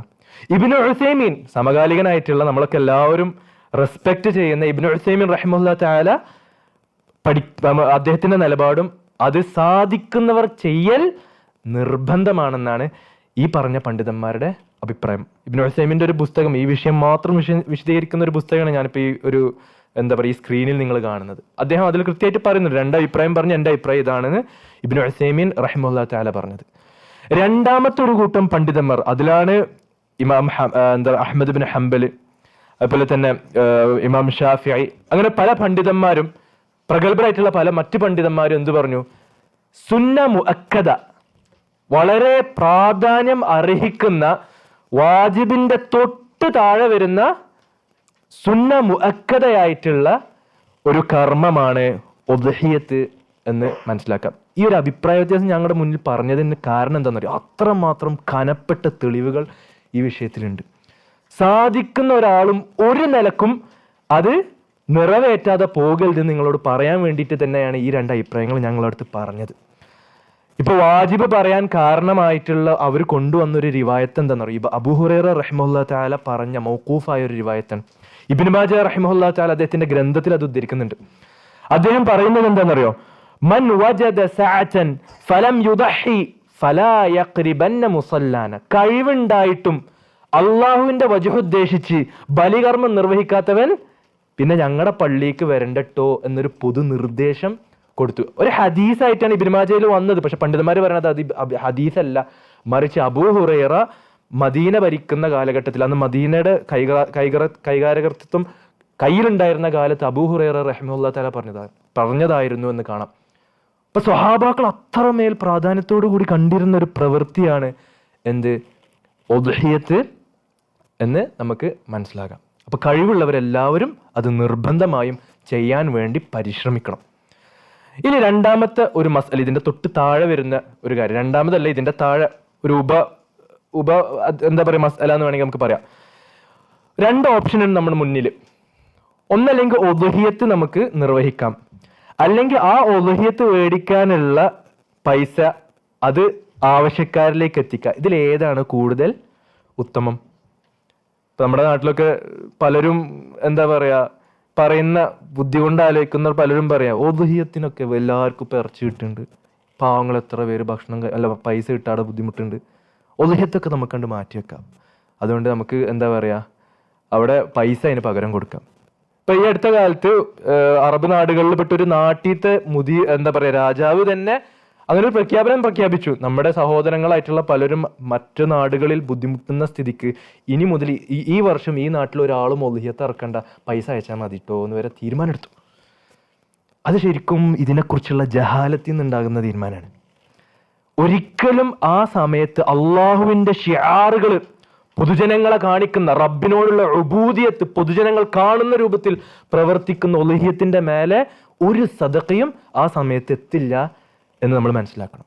ഉദ്ഹിയത്തിന് പകരം അതിന്റെ മേലെ ഒരിക്കലും ഒരു സദഖയും എത്തില്ല. ഏറ്റവും ഉത്തമം ഉദ്ഹിയത്ത് നിർവഹിക്കുന്നത് തന്നെയാണ്. ഇനി രണ്ടാമത് നമുക്ക് മനസ്സിലാക്കാനുള്ള വിഷയം ഷുറൂത്തുൽ ഉദ്ഹിയ. നമ്മൾ നിർവഹിക്കുന്ന ബലികർമ്മം അത് സ്വീകാര്യയോഗ്യമാകാൻ ശ്രദ്ധിക്കേണ്ട നിബന്ധനകൾ 4 എണ്ണമാണുള്ളത്. ഒന്നാമത്തെ നിബന്ധന എന്താ? നമ്മൾ ബലി ചെയ്യുന്ന ആ മൃഗം നമ്മുടെ ഉടമസ്ഥതയിലുള്ള മൃഗമാകണം. ഒരാൾ കട്ടുകൊണ്ടുവന്ന ഒരു മൃഗം, അല്ലെങ്കിൽ നമ്മുടെ ഉടമസ്ഥതയിലല്ലാത്ത കടം മേടിച്ച് നമ്മുടെ പക്കലുള്ള, നമ്മുടെ വീട്ടിലാരോ ഏൽപ്പിച്ചു പോയ ഒരു മൃഗം, ഇതൊന്നും നമുക്ക് ഉദ്ഹിയത്ത് കൊടുക്കാൻ സാധിക്കില്ല. അപ്പൊ നമ്മൾ മേടിച്ച് നമ്മുടെ ഉടമസ്ഥതയിലായ ഒരു ബലിമൃഗത്തെ മാത്രമാണ് നമുക്ക് ഉദ്ഹിയത്ത് കൊടുക്കാൻ പറ്റുള്ളൂ. രണ്ടാമത് എന്താ? ഇസ്ലാം നിശ്ചയിച്ച വർഗത്തിൽപ്പെട്ട മൃഗമാകണം. അത് ഇൻഷാ അല്ലാഹ് ഞാൻ വിശദമായിട്ട് വരുന്നുണ്ട്. ചുരുക്കി പറഞ്ഞാൽ ബഹീമത്തുൽ അൻആമിൽ പെട്ട മൃഗങ്ങളാകണം. ബഹീമത്തുൽ അൻആം എന്ന് പറഞ്ഞാൽ എന്താ? ആട്, മാട്, ഒട്ടകം. ആട്, മാട്, ഒട്ടകം. ഇപ്പൊ നമ്മുടെ നാട്ടിൽ നോക്കുകയാണെങ്കിൽ പോത്ത് മാടിന്റെ വർഗത്തിൽ പെടുന്നതാണ്, പശുവിന്റെ വർഗത്തിൽ പെടുന്നതാണ് പോത്ത്. ഈ 3 വർഗത്തിൽ പെട്ടതല്ലാത്ത ഒരു മൃഗത്തെയും നമുക്ക് ഉദ്ഹിയത്തിനായിട്ട് ഉപയോഗപ്പെടുത്താൻ പറ്റില്ല. ഇപ്പൊ എന്താ പറയാ, ഈ വർഷം മുതൽ മാഷാ അല്ലാഹ് ഞാനൊരു 10,000 കോഴികളുണ്ട് ഉദ്ഹിയത്തായിട്ട് ഇറക്കാന്ന് തീരുമാനിച്ചാലോ? നടക്കോ? ഇല്ലല്ലോ. ഒരാള് വേറൊരു നാട്ടില് ഞാൻ മാഷാ അല്ലാഹ് ഈ വർഷം 1000 എന്താ പറയാ എമൂനാണ്ട് ഇറക്കാണ്ട് തീരുമാനിച്ചു. എമു അല്ല, നമ്മുടെ നാട്ടിൽ എന്താ എമുവിന് മലയാളത്തിൽ പറയാ? ഒട്ടകപക്ഷി. ഒട്ടകപക്ഷിന്റെ താഴെയുള്ള ഒരു ഇനമാണ് സാധനം. അതൊന്നും ഉദ്ഹിയത്തായിട്ട് പറയാൻ പറ്റില്ല. ഇപ്പൊ മാന്, അല്ലെങ്കിൽ ചില നാട്ടുകളിൽ പോയ സറാഫ. അപ്പൊ ഈ പറഞ്ഞ വർഗത്തിൽപ്പെട്ട മൃഗങ്ങളെ മാത്രമേ നമുക്ക് ഉദ്ഹിയത്തായിട്ട് അറക്കാൻ പറ്റുള്ളൂ. അതല്ലാത്ത മൃഗങ്ങൾ പറ്റില്ല. കുതിര പറ്റില്ല. മനസ്സിലായോ? ഈ 3 ഇനത്തിൽ പെടുന്നതാകണമെന്ന് നിർബന്ധമാണ്. മൂന്നാമത്തത്, ഇതാണ് കുറച്ച് നമ്മൾ ശ്രദ്ധിക്കേണ്ട ഒരു വിഷയം. ഇസ്ലാം ഓരോ വർഗത്തിൽപ്പെട്ട മൃഗത്തിനും മിനിമം എത്തേണ്ട പ്രായം നിശ്ചയിച്ചിട്ടുണ്ട്. ആട് അറക്കുകയാണെങ്കിൽ മിനിമം അതിന് എത്ര പ്രായമാകണം? ഒട്ടകത്തെ അറക്കുകയാണെങ്കിൽ അതിന്റെ മിനിമം എത്ര പ്രായമാകണം? പശുവിനെ അറക്കുകയാണെങ്കിൽ അല്ലെങ്കിൽ പോത്തിനെ അറക്കുകയാണെങ്കിൽ മിനിമം അതിന്റെ പ്രായം എത്തണം എന്ന് കൃത്യമായി ശരീഅത്ത് നിശ്ചയിച്ചിട്ടുണ്ട്. അതിന്റെ വിശദാംശങ്ങൾ തൊട്ട് ശേഷം വരും. നാലാമത്തത് എന്താ? നമ്മൾ അറക്കുന്ന മൃഗത്തിന് ന്യൂനതകളിൽ നിന്ന് ഒഴിവാകണം. അതിൻ്റെ സെഹത്തിനെ ബാധിക്കുന്ന, ആരോഗ്യത്തെ ബാധിക്കുന്ന ന്യൂനതകൾ ഒരുപാട് ഹദീസുകളിൽ വളരെ വിശദമായിട്ട് വന്നിട്ടുണ്ട്. അൽ ഔറാ ഉബയ്യിനു അവറുഹ വൽ മരീദു ബയ്യിനു മറദുഹ, പിന്നെ അൽ അർജാഉ ബയ്യിനു അറജുഹ, അങ്ങനെ പറഞ്ഞിട്ട് ഒരുപാട് ഹദീസ് കാണാം. അപ്പൊ എന്താ പറയുക, മുടന്ത് ബാധിച്ച് നടക്കാൻ സാധിക്കാത്ത മൃഗങ്ങൾ, അല്ലെങ്കിൽ എന്താ രോഗം ബാധിച്ച് ക്ഷീണിതനായി കിടക്കുന്ന. ഇപ്പൊ നമ്മളിപ്പോ ഇവിടുത്തെ ആട് മാർക്കറ്റിലൊക്കെ പോയാല് അവിടെ കാണാൻ ഇങ്ങനെ തീരെ അനങ്ങാണ്ട് ഇങ്ങനെ ഒരു മുക്കിൽ കിടക്കുന്ന ആടുണ്ടാവും. മനസ്സിലായോ? ആ ആടിനൊക്കെ ചിലപ്പോൾ പെട്ടെന്ന് വിറ്റ് പോകാൻ വേണ്ടി ആൾക്കാർ ഒരു ആടിനാണ്ട് കൊടുക്കുമ്പോൾ അതിന്റെ കൂട്ടത്തിൽ ഇതിനാണ്ട് കൊടുത്തുവിടുക. അതൊന്നും ഉളുഹിയത്തായിട്ട് സ്വീകരിക്കാൻ പറ്റില്ല, കാരണം മരീളാണ്. അതേപോലെ തന്നെ മെലിഞ്ഞുണങ്ങിയ ഭക്ഷണം കിട്ടാണ്ട് മെലിഞ്ഞുണങ്ങിയ ഒരുപാട് ആരോഗ്യമൊന്നും ഇല്ലാത്ത അത്രയും ക്ഷയിച്ചുണങ്ങിയ മൃഗങ്ങൾ, ഇതൊന്നും ഉളുഹിയത്തായിട്ട് കൊടുക്കാൻ പറ്റില്ല. അപ്പൊ ഞാൻ പറഞ്ഞത് നാലാമത്തത് എന്താ, ന്യൂനതകളിൽ നിന്ന് ഒഴിവായ മൃഗമാകണം എന്ത്, അള്ളാഹുവിന്റെ വജഹ് ഉദ്ദേശിച്ച് നമ്മൾ കൊടുക്കുന്ന ബലികർമ്മത്തിനായിട്ട് തിരഞ്ഞെടുക്കേണ്ട മാർക്കറ്റിൽ തന്നെ ഏറ്റവും നല്ല അല്ലെങ്കിൽ നല്ല ഇറച്ചിയുള്ള ആൾക്കാരൊക്കെ ഒരുപാട് കഴിക്കാൻ ആഗ്രഹിക്കുന്ന ഇനത്തിൽപ്പെട്ട നല്ല കാര്യമാകണം, നല്ല ബലിമൃഗത്തെ ആകണം നമ്മൾ ബലികർമ്മത്തിന് അള്ളാഹിന്റെ വജഹ് ഉദ്ദേശിച്ച് കൊടുക്കണം. പ്രവാചകൻ സല്ലല്ലാഹു അലൈഹി വസല്ലം പറഞ്ഞല്ലോ, ഇന്നല്ലാഹ ത്വയ്യിബുൻ ലാ യഖ്ബലു ഇല്ലാ ത്വയ്യിബ. അള്ളാഹു ത്വയ്യിബാണ്, ത്വയ്യിബായത് മാത്രമേ റബ്ബ് സുബ്ഹാനഹു വ തആല സ്വീകരിക്കുള്ളൂ. ഇപ്പോൾ ബാങ്കിൽ നിന്ന് കിട്ടിയ പലിശ വെച്ചിട്ട് ബലിമൃഗത്തെ മേടിച്ച് ബലി കൊടുത്താലോ നടക്കില്ല. അല്ലെങ്കിൽ അനർഹമായ ഹറാമായ രൂപത്തിൽ നമ്മൾ സമ്പാദിച്ച പൈസ വെച്ചിട്ട് ഒളുഹിയത്ത് അറക്കാൻ അല്ലെങ്കിൽ ഒളുഹിയത്ത് മൃഗം മേടിക്കാൻ ഉദ്ദേശിച്ചാൽ അത് നടക്കില്ല. അപ്പൊ ത്വയ്യിബാകണം, അതേപോലെ തന്നെ ന്യൂനതകളിൽ നിന്ന് ഒഴിവായ മൃഗങ്ങളാകണം നമ്മൾ ഒളുഹിയത്തിനായിട്ട് സ്വീകരിക്കേണ്ടത്. ഇതാണ് 4 നിബന്ധനകൾ. ഇനി ഈ 4 നിബന്ധനകൾ ഓരോന്നായിട്ട് നമുക്ക് വിശദമായിട്ട് ചർച്ച ചെയ്യാം. അൽ മുദഹ്ഹബിഹി, ബലിമൃഗവുമായി ബന്ധപ്പെട്ട് നമ്മൾ ശ്രദ്ധിക്കേണ്ട കാര്യങ്ങൾ. ബലിമൃഗങ്ങൾ എത്ര എണ്ണം ഞാൻ പറഞ്ഞത്, എല്ലാവരും ഒന്ന് പറഞ്ഞ 3 എണ്ണം. ഏതൊക്കെയാണത്? ആട്, മാട്, ഒട്ടകം. ഇപ്പൊ നമ്മുടെ മുന്നിൽ ഓപ്ഷൻ ഉണ്ട്, ഒട്ടകത്തെ അറക്കണമെങ്കിൽ ഒട്ടകത്തെ അറക്കാം, ആടിനെ അറക്കണമെങ്കിൽ ആടിനെ അറക്കാം, പശുവിനെ അറക്കണമെങ്കിൽ പശുവിനെ അറക്കാം. ഈ 3 എണ്ണത്തിൽ ഏറ്റവും ഉത്തമം അറക്കൽ ഏതിനാ? ആടാണോ? പണ്ഡിതന്മാർ പറയുന്നത് എന്താ, പൂർണ്ണമായി അറക്കുകയാണെങ്കിൽ ഒന്നാമത്തെ ഏറ്റവും നല്ലത് ഒട്ടകമാണ്. പൂർണ്ണമായി അറക്കുകയാണെങ്കിൽ അതിന്റെ തൊട്ട് ശേഷം വരുന്നത് എന്താ, പൂർണ്ണമായി അറക്കുന്ന പശു, പോത്ത് എന്നിവ. മൂന്നാമത് എന്താ, ആട്. പൂർണ്ണമായി ആട് പിന്നെ എന്തായാലും അതിൽ ഷെയർ എടുക്കാൻ പറ്റില്ല, അപ്പൊ പൂർണ്ണമായി അറക്കുന്നത് മൂന്നാമത്തതാണ് ആട്. അതിനുശേഷം ഒട്ടകത്തിൽ എടുക്കുന്ന ഷെയർ, അതിനുശേഷം പശുവിന്റെ വിഷയത്തിൽ എടുക്കുന്ന ഷെയർ. മനസ്സിലായോ? അതിന്റെ തർത്തീബ് മനസ്സിലായോ? ഏറ്റവും നല്ലത് എന്താ, പൂർണ്ണമായി എടുക്കുന്ന ഒരു ഒട്ടകം, ശേഷം പൂർണ്ണമായി എടുക്കുന്ന പശു, മാട്, മൂന്നാമത്തത് ആട്, നാലാമത്തത് ഒട്ടകത്തിന്റെ വിഷയത്തിൽ വരുന്ന ഷെയർ, അഞ്ചാമത്തത് പശുവിന്റെ വിഷയത്തിൽ എടുക്കുന്ന ഒരു ഷെയർ. ഇതാണ് അതിന്റെ തർത്തീബ്. ഇനി നമ്മൾ ഇതിൽ നിന്ന് ഓരോ മൃഗത്തെ തെരഞ്ഞെടുക്കുമ്പോൾ ആ തെരഞ്ഞെടുക്കുന്ന കൂട്ടത്തിൽ തന്നെ മേടിക്കൽ ഏറ്റവും ഉത്തമമായത് ഏതാ? ഇപ്പൊ ഒരു ഉദാഹരണത്തിന് ഞാൻ പറയുകയാണെങ്കിൽ നമ്മൾ മാർക്കറ്റിൽ പോയി മേടിക്കാൻ, അപ്പൊ നല്ല ഇറച്ചിയുള്ള ഇനത്തിൽപ്പെട്ട ഒരു സാധനമുണ്ട്, അത്ര ഇറച്ചില്ല പക്ഷെ നല്ല വിലപിടിപ്പുള്ള ഒരു ഇനാണ്. അതിൽ ഏതിനെ എടുക്കലാണ് കൂടുതൽ ഉത്തമം? ഇറച്ചി കൂടുതലുള്ളത് എടുക്കുന്നതാണ് വിലപിടിപ്പുള്ളതിന്റെ കാളും ഉത്തമം. അപ്പൊ പണ്ഡിതന്മാരെ അതിനൊരു തർത്തീബ് പറഞ്ഞിട്ടുണ്ട്. എന്താ? അൽ അസ്മൻ, ഏറ്റവും നല്ലത് നല്ല ഇറച്ചിയുള്ളത് നോക്കിയിട്ട് എടുക്കുന്നതാണ്. രണ്ടാമത്തത് കൂട്ടത്തിൽ ഏറ്റവും ക്വാളിറ്റി ഉള്ള നല്ല നല്ല എല്ലാവരും ഇഷ്ടപ്പെടുന്ന ഇനത്തിൽപ്പെട്ട കാര്യമാണ് രണ്ടാമത് നമ്മൾ പരിഗണിക്കൽ നല്ലത്. മൂന്നാമത്തത് എന്താ? അൽ അംലഹ്. അൽ അംലഹ് എന്ന് പറഞ്ഞാൽ നല്ല വെളുവെളുത്ത മൃഗം, അതിനുശേഷം വെളുപ്പിൽ നിന്ന് കുറച്ച് മാറി വന്ന എന്താ പറയാ യെല്ലോയിനോടൊക്കെ ചേർന്ന് നിൽക്കുന്ന അസ്ഫർ, ശേഷം അവസാന പരിഗണനയിൽ വരുന്നതാണ് കറുപ്പ്. ഇപ്പൊ മനസ്സിലായോ? ഇതാണ് അതിനുള്ള ഒരു തർത്തീബ്. ഇത് പരസ്പരം വൈരുദ്ധ്യം വന്നാൽ ഇതിനെടുക്കണോ എന്ന് വൈരുദ്ധ്യം വന്നാൽ നമുക്ക് പരിഗണിക്കാവുന്ന ചില കാര്യങ്ങളാണ്. ഈ മൃഗത്തിന്റെ എന്താ പറയാ മൃഗത്തിന്റെ പ്രായവുമായി ബന്ധപ്പെട്ട് നമ്മൾ ശ്രദ്ധിക്കേണ്ട കാര്യം, ആദ്യം നമുക്ക് എന്താ പറയാ ആടിലേക്ക് വരാം. ആടിന്റെ പ്രായം നമ്മൾ പരിഗണിക്കുമ്പോൾ മാർക്കറ്റിൽ പോയ 2 ഇനം ആടുകൾ നമുക്ക് കാണാൻ സാധിക്കും. വനുണ്ട്, മഅസ് ഉണ്ട്. 2 ഇനം ആടുകൾക്കും വ്യത്യസ്ത പ്രായമാണ്. ഇപ്പോൾ മഅസ് നമ്മൾ പറയുകയാണെങ്കിൽ, മഅസാണ് നമ്മൾ ഉദ്ഹിയത്തിനായിട്ട് തിരഞ്ഞെടുക്കുന്നതെങ്കിൽ അതിന്റെ പ്രായം എത്രയാണ് വേണ്ടതെന്ന് ശരിയാറ്റി പറയണത് എന്താ? ജസ ആകണം എന്നാ പറയാ. നിങ്ങൾ പോയിട്ട് അവിടെ ആട്ടിടയന്മാർ ചോദിച്ചാൽ അവർ പറയും ജസ ആണ്, അല്ലെങ്കിൽ ഇത് സെനിയാണ്, അല്ലെങ്കിൽ ഇത് റുബ ആണ്, ഇത് മുസിന്നാണ്, അങ്ങനെ പല പേരുകളാ പറയാം. വനിന്റെ വിഷയത്തിൽ ജസ ആയ മതി. ജസ എന്ന് പറഞ്ഞാൽ എന്താ? 6 മാസം തികഞ്ഞ 6 മാസത്തിൻ്റെയും 1 വർഷത്തിന്റെ ഇടയിൽ പ്രായമുള്ള മൃഗത്തിന് പറയുന്ന പേരാണ് എന്ത്? ആടിന് പറയുന്ന പേരാണ് എന്ത്? ജസ. പിന്നെ സെനി എന്ന് കാണാം. സെനി എന്ന് പറഞ്ഞാൽ എന്താ? 1 വർഷം തികഞ്ഞ മൃഗം. അപ്പൊ ഈ ലഅനും അതേപോലെ തന്നെ മഅസും വേർതിരിക്കെങ്ങനെ? നിങ്ങൾ മാർക്കറ്റിൽ പോയാൽ ഇപ്പോൾ ഇവിടെ മേലെ കണ്ട സവാക്കിനി ആട്, ഇടതുവശത്ത് കാണുന്നത് ബർബരി ആടാണ്. ആ രണ്ടെണ്ണം ലഅനിൽ പെട്ടതാണ്. എങ്ങനെയാണ് ലഅന് നമുക്ക് വേർതിരിക്കുക? അതിന്റെ വാല് താഴത്തേക്ക് ഇങ്ങനെ തൂങ്ങി നിൽക്കാവും. മേലക്ക് നമ്മുടെ നാട്ടിലത്തെ ആടിനെ പോലെ മേലക്ക് ചൂണ്ടി നിൽക്കുന്നവല്ല, മേലക്ക് ചൂണ്ടി നിൽക്കുന്ന ആടുകൾക്കാണ് മഅസ് എന്ന് പറയാം. ക്ലിയർ ആയാ? എല്ലാവർക്കും അത് വ്യക്തമായില്ലേ? അല്ലെങ്കിൽ ബാക്കിലൊരു നെയ്യ് ഉണ്ടാവും, നല്ല നെയ്യ് ഉണ്ടാവും. ഇപ്പൊ ബർബരി ആടിന്റെ ബാക്കിൽ കണ്ട നെയ്യിന്റെ ഒരു കട്ട ഉണ്ടാവും. മേലക്ക് തൂങ്ങി നിൽക്കുന്ന മേലക്ക് ഇങ്ങനെ ചൂണ്ടി നിൽക്കുന്ന വാല് നമുക്ക് കാണാൻ സാധിക്കില്ല. ഓക്കെ, അപ്പൊ മഅസ് എന്ന് പറഞ്ഞാൽ മേലക്ക് ചൂണ്ടി നിൽക്കുന്ന വാലുള്ള ആട്. ലഅന് എന്ന് പറഞ്ഞാൽ താഴത്തേക്ക് ഇങ്ങനെ തൂങ്ങി നിൽക്കുന്ന അല്ലെങ്കിൽ ചെറിയ അങ്ങനെ ഉള്ള വാലുള്ള ആടുകൾ. മഅസ് മിനിമം 1 വർഷമെങ്കിലും തികഞ്ഞതാകണം. ലഅനാണെങ്കിൽ 1 വർഷം തികയേണ്ട, 6 മാസം തികഞ്ഞാൽ തന്നെ നിങ്ങൾക്ക് അതിനെ ഉളുഹിയത്തായിട്ട് അറക്കാൻ പറ്റും. അപ്പൊ ലഅനിൽ 6 മാസം തികയണം. ഇത് എഴുതി വെച്ചോ. ലഅനാണെങ്കിൽ 6 മാസം, മഅസ് ആണെങ്കിൽ 1 വർഷം തികയണം. അതിന്റെ പേരാണ് സനിയ് ആകണമെന്ന് പറയാം. സനിയ് ആകണമെന്ന് പറയാം. പശു, പോത്ത് എന്നിവയാണെങ്കിൽ 2 വർഷം തികയണം.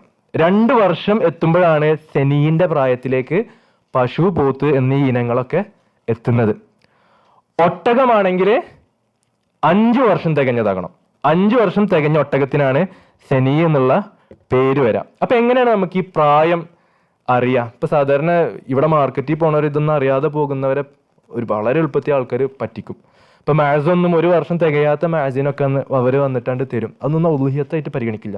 ബൾക്കായിട്ട് നമ്മൾ കൂട്ടായിട്ട് എടുക്കുമ്പോൾ എന്താ പറയാ, ചിലപ്പോൾ അവർ പ്രായം എത്താത്ത ഉളുഹിയത്തിനൊക്കെ അതിന്റെ ഇടയിൽ കൊടുക്കാൻ സാധ്യതയുണ്ട്. അതൊക്കെ നല്ല അമീനായി നമ്മൾ വിശ്വസിക്കാൻ പറ്റിയ ആൾക്കാരെ ഏൽപ്പിക്കുക എന്നുള്ളതിന്റെ പ്രാധാന്യം അപ്പോഴാണ് നമ്മൾ മനസ്സിലാക്കുക. ഞാൻ ജസ്റ്റ് വിശദമായിട്ട് പോണില്ലെങ്കിലും നിങ്ങൾക്ക് പ്രായം വളരെ എളുപ്പത്തിൽ മനസ്സിലാക്കാൻ ഉള്ളൊരു അടിസ്ഥാനം പറഞ്ഞുതരാം. അതാണ് സാധാരണ ഈ മൃഗങ്ങളുടെ വായത്തെ പല്ല് നോക്കിയിട്ടാണ് അവർ തീരുമാനിക്കുക. അതിൽ താഴെയുള്ള പല്ലാണ്. മാടുകൾക്ക് മേലെ പല്ലുണ്ടാ? അതറിയാത്ത ആരെങ്കിലും ഉണ്ടാ? പണ്ട് 2 ആൾക്കാർ പരസ്പരം കച്ചറ ഉണ്ടായപ്പോൾ അതിലൊരാൾ പറഞ്ഞ്, ഈ കൂട്ടത്തിൽ എൻ്റെ മൃഗങ്ങൾക്ക് താഴെ മാത്രമേ പല്ലുള്ളൂ, അതൊക്കെ എൻ്റെ മൃഗം എന്ന് പറഞ്ഞു. അങ്ങനെ മൂപ്പര് വിചാരിച്ച് അത് 1-2 ഉണ്ടാവുള്ളൂ. നോക്കുമ്പോൾ ഒന്നിനും മേലെ പല്ലില്ല. ഒക്കെ താഴെ പല്ലുണ്ടാവില്ല കേട്ടോ, സാധാരണ അത് അറിയാത്തവരാണെങ്കിൽ. അപ്പൊ താഴെയുള്ള പല്ലുകൾ ജസ 6 മാസത്തെ ലഅനുകള്. ജസഇന്റെ പ്രായത്തിയവരുടെ പല്ലുകളൊക്കെ എന്താകും? പാൽപ്പല്ലുകളാകും. മുഴുവനും പാൽപ്പല്ലുകളും ഒരേ വലുപ്പത്തിലുള്ള പാൽപ്പല്ലുകളാകും ജസഇന്റെ പ്രായത്തിയ അല്ലെങ്കിൽ 6 മാസം തികഞ്ഞ മൃഗങ്ങൾക്ക്, ഒട്ടകങ്ങൾക്ക് അല്ല മറ്റേ ആടുകൾക്ക് ഉണ്ടാവാം. സെനി എത്തിയാലോ? ഈ ഫോട്ടോ കണ്ടോ? സെനി എത്തിയാല് പാൽപ്പല്ലുകളുടെ മുന്നിലുള്ള 2 പല്ല് പോയിട്ട് പുതിയ 2 പല്ലുകൾ വന്നിട്ടുണ്ടാകും. മറ്റു പല്ലുകളേക്കാൾ കുറച്ച് വലിപ്പം ഉണ്ടാകും. ഇതെത്തിയ മൃഗം 1 വർഷം പ്രായമായിട്ടുണ്ട് നമുക്ക് ഉറപ്പിക്കാൻ പറ്റും.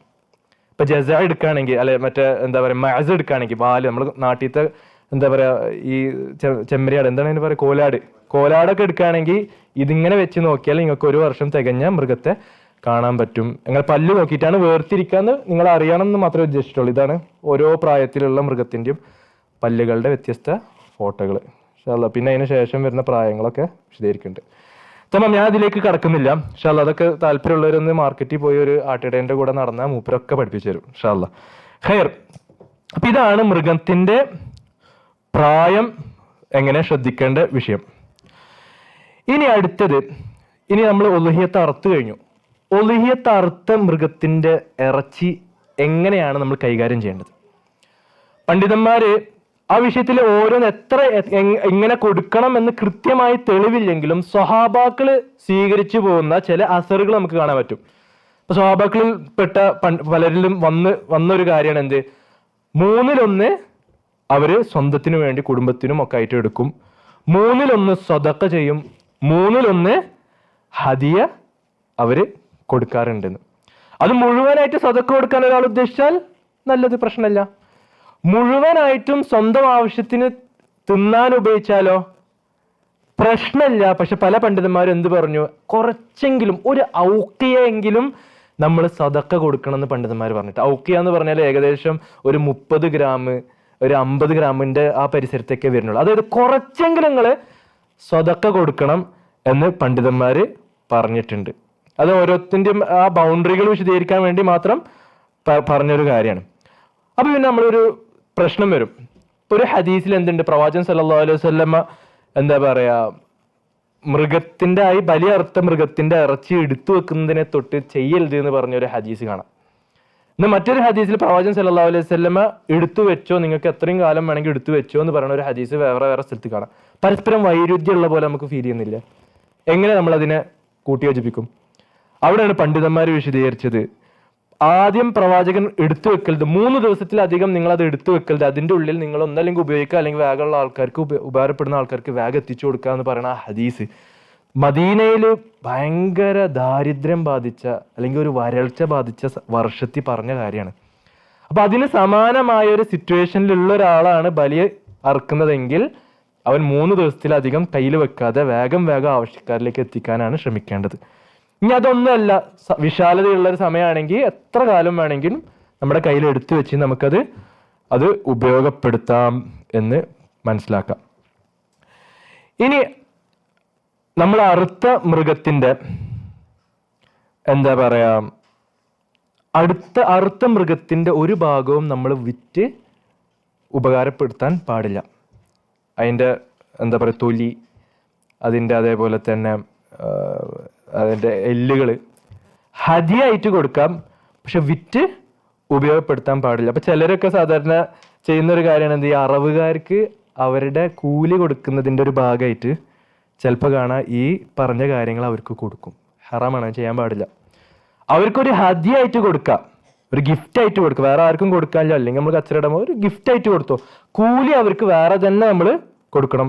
ഉളുഹിയത്തിന്റെ ഒരു അംശത്തിൽ നിന്നും നമ്മൾ കൂലിയുടെ ഭാഗമായിട്ടോ സ്വന്തം ആവശ്യം മറ്റേ ഇങ്ങനത്തെ കാര്യങ്ങൾക്കൊന്നും കച്ചവടത്തിനൊന്നും നമുക്ക് ഉപയോഗപ്പെടുത്താൻ പറ്റില്ല എന്ന് പണ്ഡിതന്മാർ പ്രത്യേകം പറയുന്നുണ്ട്.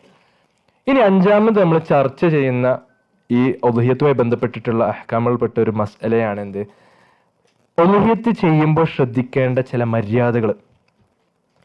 ഒന്നാമത് നമ്മൾ ശ്രദ്ധിക്കേണ്ട ഒരു മര്യാദ, ഒരാൾ ഉളുഹിയത്ത് അറക്കാൻ വേണ്ടി നിയ്യത്ത് വെച്ചാൽ ദുൽഹിജ്ജ 1 മുതൽ അറവ് നടക്കുന്നത് വരെ ശരീരത്തിലെ രോമങ്ങളോ അവൻ്റെ തൊലിയോ അതേപോലെ തന്നെ അവൻ്റെ നഖം, ഈ കാര്യങ്ങളൊന്നും എടുക്കാൻ പാടില്ല. ഓക്കെ, അത് ഒന്നാമത് ശ്രദ്ധിക്കേണ്ട ഒരു മര്യാദയാണ്. ചിലർ ചോദിക്കുന്നുണ്ട് എന്ത്, അത് സുന്നത്തല്ലേ ഉള്ളൂ, അങ്ങനെ ഒഴിവാക്കില്ല. അല്ലല്ല, നമ്മൾ പ്രവാചകൻ സല്ലല്ലാഹു അലൈഹി വസല്ലം പാടില്ല എന്ന് പറഞ്ഞിട്ടുണ്ടെങ്കിൽ പിന്നെ നമ്മൾ ചെയ്യരുത്. മനസ്സിലായോ? ദുൽഹിജ്ജ 1 മുതൽ എന്താ പറയുക അവസാനം അത് അറവ് നടക്കുന്ന ദിവസം വരെ അല്ലെങ്കിൽ അറവ് നടക്കുന്നത് വരെ നമ്മൾ ഈ പറഞ്ഞ കാര്യങ്ങളൊന്നും എടുക്കാൻ പാടില്ല. ഇപ്പൊ ചിലര് ചോദിക്കുന്ന ഒരു ചോദ്യമാണ് എന്ത്, ഇപ്പൊ ഞാൻ ഈ അറക്കുന്നത് എൻ്റെ പേരിലാണെങ്കിലും അതിൻ്റെ അജറിൽ എൻ്റെ കുടുംബത്തെ എല്ലാവരും ഉൾപ്പെടുത്തിയിട്ടുണ്ട്. ഈ അറവ് എൻ്റെ പേരിലും എൻ്റെ കുടുംബത്തിന്റെ പേരിലാണ് ഞാൻ അറക്കണമെന്ന് പറയും. ഇപ്പൊ ഒരു സംശയം വരും, എന്ത് അങ്ങനെയാണെങ്കിൽ ഈ മുടി എടുക്കലും എന്താ പറയാ രോമം എടുക്കാതിരിക്കലും നഖ എടുക്കാതിരിക്കലും ഒക്കെ ഞാൻ മാത്രം പാലിച്ചാൽ മതിയോ, അതോ എൻ്റെ കുടുംബത്തിലെ എല്ലാവരും പാലിക്കണോ? പണ്ഡിതന്മാര് വളരെ കൃത്യമായി പറഞ്ഞു എന്ത്, ഇത് അറക്കുന്ന ആള് അല്ലെങ്കിൽ അറക്കാൻ വേണ്ടി സമ്പത്ത് കൊടുത്ത ആള് മാത്രം ശ്രദ്ധിച്ചാൽ മതി. അജറിൽ നമ്മൾ നിയത്ത് വെച്ച ആൾക്കാർക്കൊന്നും അത് ബാധകമല്ല എന്ന കാര്യം. 2ാമത് ശ്രദ്ധിക്കേണ്ട ഒരു മര്യാദ, അറവ് നടത്തുന്ന സമയത്ത് അതിനെ കിബിലക്ക് നേരെ അതിൻ്റെ മുഖം തിരിച്ചിട്ട് അറക്കുന്നതിന് ആണ് 2ാമത്തെ മര്യാദ. 3ാമത്തെ ഒരു മര്യാദ എന്താ പറയുക, നല്ല മൂർച്ചയുള്ള കത്തി ഉപയോഗിച്ചിട്ടാണ് നമ്മൾ അറവ് ചെയ്യേണ്ടത്. എത്രത്തോളം എന്ന് വെച്ചാൽ പ്രവാചകൻ സല്ലല്ലാഹു അലൈഹി വസല്ലമയുടെ ഒരു ഹദീസിൽ അള്ളാഹ്ക്ക് എല്ലാ കാര്യങ്ങളിലും ഇഹ്സാൻ ഇഷ്ടമാണ്. ഫഅഹ്സിനു ഫിൽ ഖിത്ല. അതുകൊണ്ട് നിങ്ങൾ എന്താ പറയുക, മൃഗത്തെ അറക്കുന്നിടത്ത് പോലും ഏറ്റവും നല്ല രൂപത്തിൽ, ഏറ്റവും അതിന് വേദന കുറഞ്ഞ രൂപത്തിലാണ് നിങ്ങൾ അറവ് നടത്തേണ്ടത് എന്ന് പ്രവാചകൻ സല്ലല്ലാഹു അലൈഹി വസല്ലമയുടെ ഒരു ഹദീസ് ഉണ്ട്. ആ മര്യാദകളിൽ പണ്ഡിതന്മാർ എണ്ണിയത് എന്താണ്, ആ മൃഗത്തിന്റെ മുന്നിൽ നിന്ന് നമ്മൾ കത്തി മൂർച്ച കൂട്ടരുത് എന്ന് വരെ പണ്ഡിതന്മാർ വിശദീകരിച്ചിട്ടുണ്ട്. ആ മൃഗത്തെ അങ്ങനെ നിങ്ങൾ ഭയപ്പെടുത്തരുത്. പണ്ഡിതന്മാർ എത്രത്തോളം ചർച്ച ചെയ്തു, മറ്റ് മൃഗങ്ങൾ കാണുന്ന രൂപത്തിൽ നിങ്ങൾ ഈ മൃഗത്തെ അറുക്കല്ലേന്ന് എന്ന് അത്രമാത്രം പ്രവാചകൻ സല്ലല്ലാഹു അലൈഹി വസല്ലം മൃഗങ്ങളുടെ ഈ പറഞ്ഞ വേദനകളെ പോലും പരിഗണിച്ചിട്ടുണ്ടെങ്കിൽ അപ്പോൾ പിന്നെ മനുഷ്യന്മാരുടെ എത്ര നമ്മൾ ശ്രദ്ധിക്കണം. അപ്പോൾ ഇതാണ് നമ്മൾ ഈ മൃഗങ്ങളുടെ വിഷയത്തിൽ ഈ ചില മര്യാദകൾ നമ്മൾ ശ്രദ്ധിക്കണം. നാലാമത്തത്, ഒട്ടകത്തെ അറുക്കുകയാണെങ്കിൽ നെഹറാണ് ചെയ്യേണ്ടത്, ദബ്ഹല്ല. എന്താ ഈ നെഹറും ദബ്ഹും തമ്മിലുള്ള വ്യത്യാസം?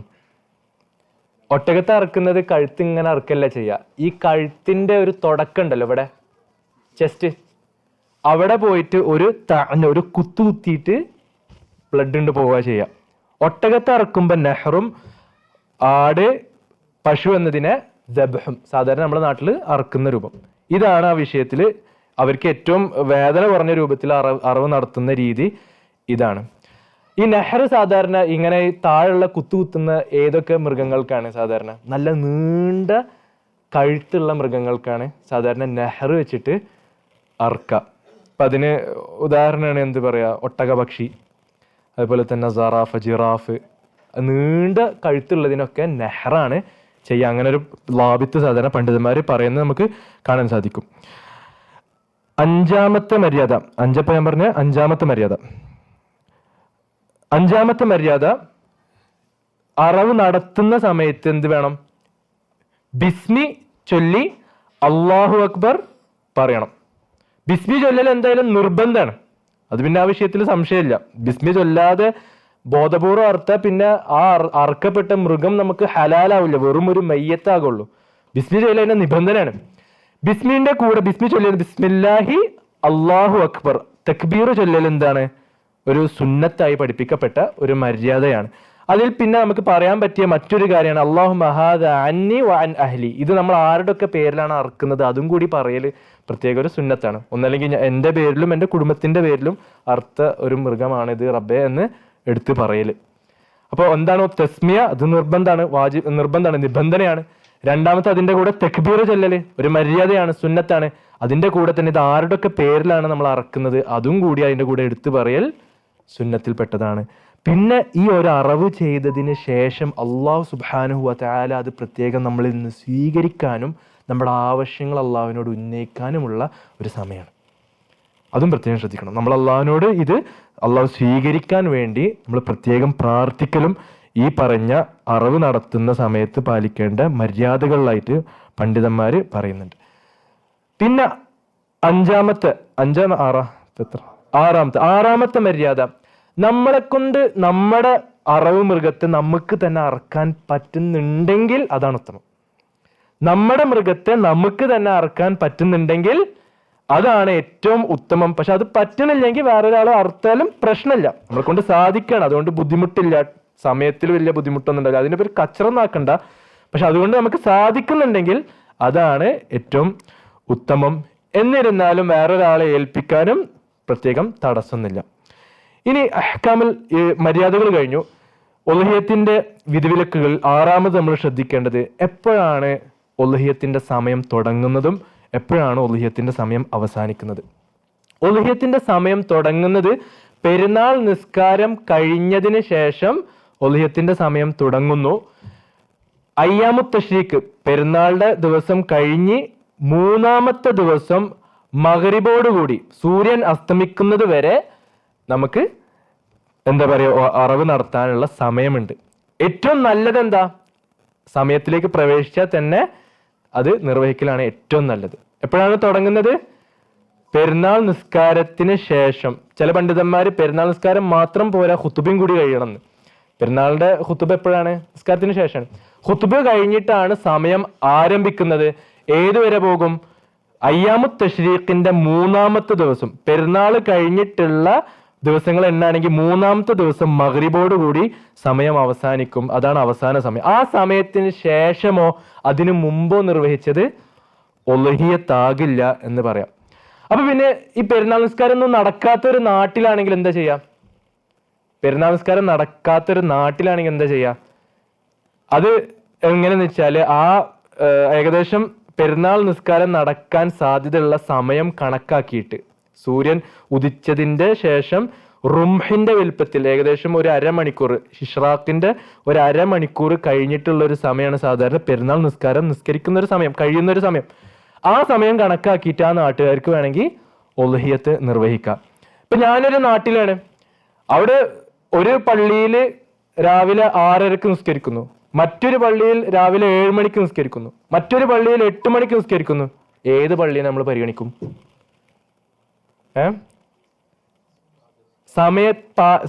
സമയത്തിലേക്ക് പ്രവേശിച്ചതിന് ശേഷം ഏറ്റവും ആദ്യം നിസ്കാരം കഴിഞ്ഞ പള്ളിയെ പരിഗണിച്ചിട്ടാണ് എന്ത് ആ നാട്ടുകാർക്ക് ഉളുഹിയത്ത് നിർവഹിക്കാൻ സമയം അനുവദിക്കപ്പെടുന്നത്. അപ്പൊ ഇതാണ് സാധാരണ പണ്ഡിതന്മാർ സമയത്തിന്റെ വിഷയത്തിൽ പറയുന്ന കാര്യം. ഇനി ഈ ഉളുഹിയത്തുമായി ബന്ധപ്പെട്ട് സാധാരണ എല്ലാവർക്കും വരുന്ന ഒരു 10-12 ചോദ്യങ്ങളും അതിൻ്റെ മറുപടികളാണ് ഞങ്ങളായിട്ട് പങ്കുവെക്കുന്നത്. ഒന്നാമത്, ഉളുഹിയത്ത് നിർവഹിക്കാൻ വേണ്ടി ഒരാൾക്ക് കട എടുക്കാൻ പറ്റുമോ? ഇപ്പോൾ കയ്യിൽ പൈസ ഇല്ല, അപ്പം കട എടുത്തിട്ടെങ്കിലും ഒരു മൃഗത്തെ അറക്കണം. ഇപ്പം ഇതിൻ്റെ ഫضലൊക്കെ പഠിച്ചതിന് ശേഷം കട എടുത്തിട്ടാണെങ്കിലും ഞാൻ നിർവഹിക്കുന്നു തീരുമാനിക്കാൻ പറ്റുമോ? സാധിക്കോ? എന്തോ അല്ല മക്കളൊക്കെ പറയണത്.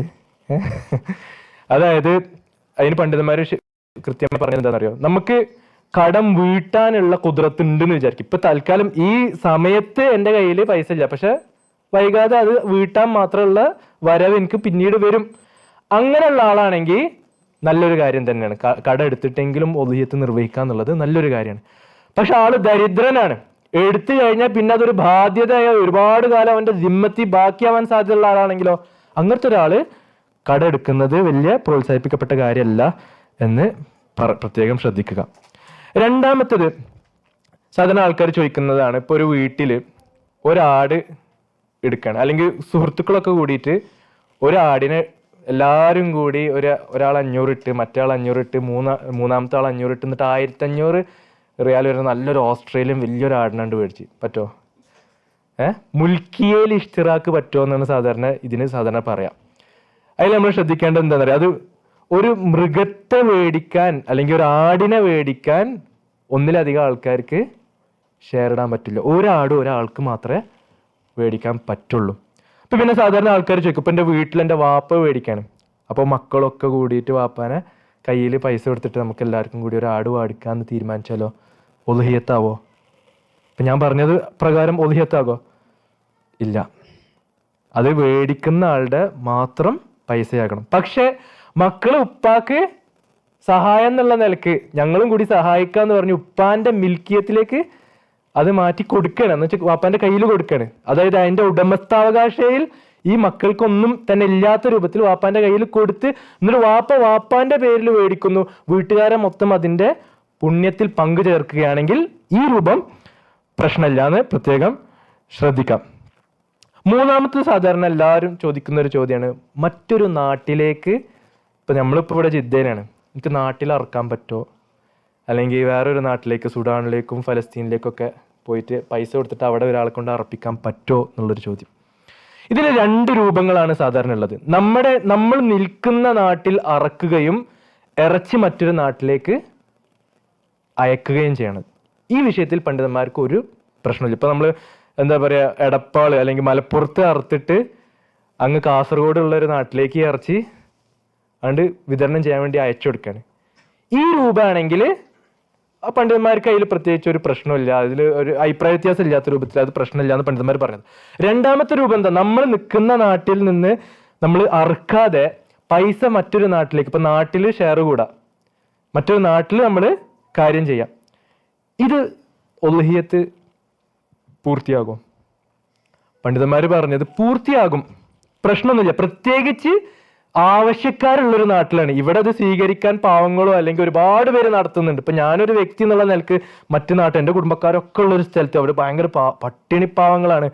അങ്ങനെ ഒരാൾ പ്രത്യേകിച്ച് ഇങ്ങനെ ആവശ്യമുള്ളൊരു നാട്ടിലേക്ക് ചെയ്തതുകൊണ്ട് പ്രശ്നമൊന്നുമില്ല. പക്ഷെ എത്ര പറഞ്ഞാലും അടിസ്ഥാനപരമായിട്ട് എന്താ ഏറ്റവും ഉത്തമം, എന്താ, നമ്മൾ നിൽക്കുന്ന സ്ഥലത്ത് തന്നെ നമ്മൾ നിർവഹിക്കലാണ് ഏറ്റവും ഉത്തമം. നമ്മൾ ചെയ്യുന്നിടത്ത് ചെയ്ത് പിന്നെ അതിന് പുറമെ വേറൊരു ഷെയർ കൂടിയതുകൊണ്ടും പ്രശ്നമില്ല.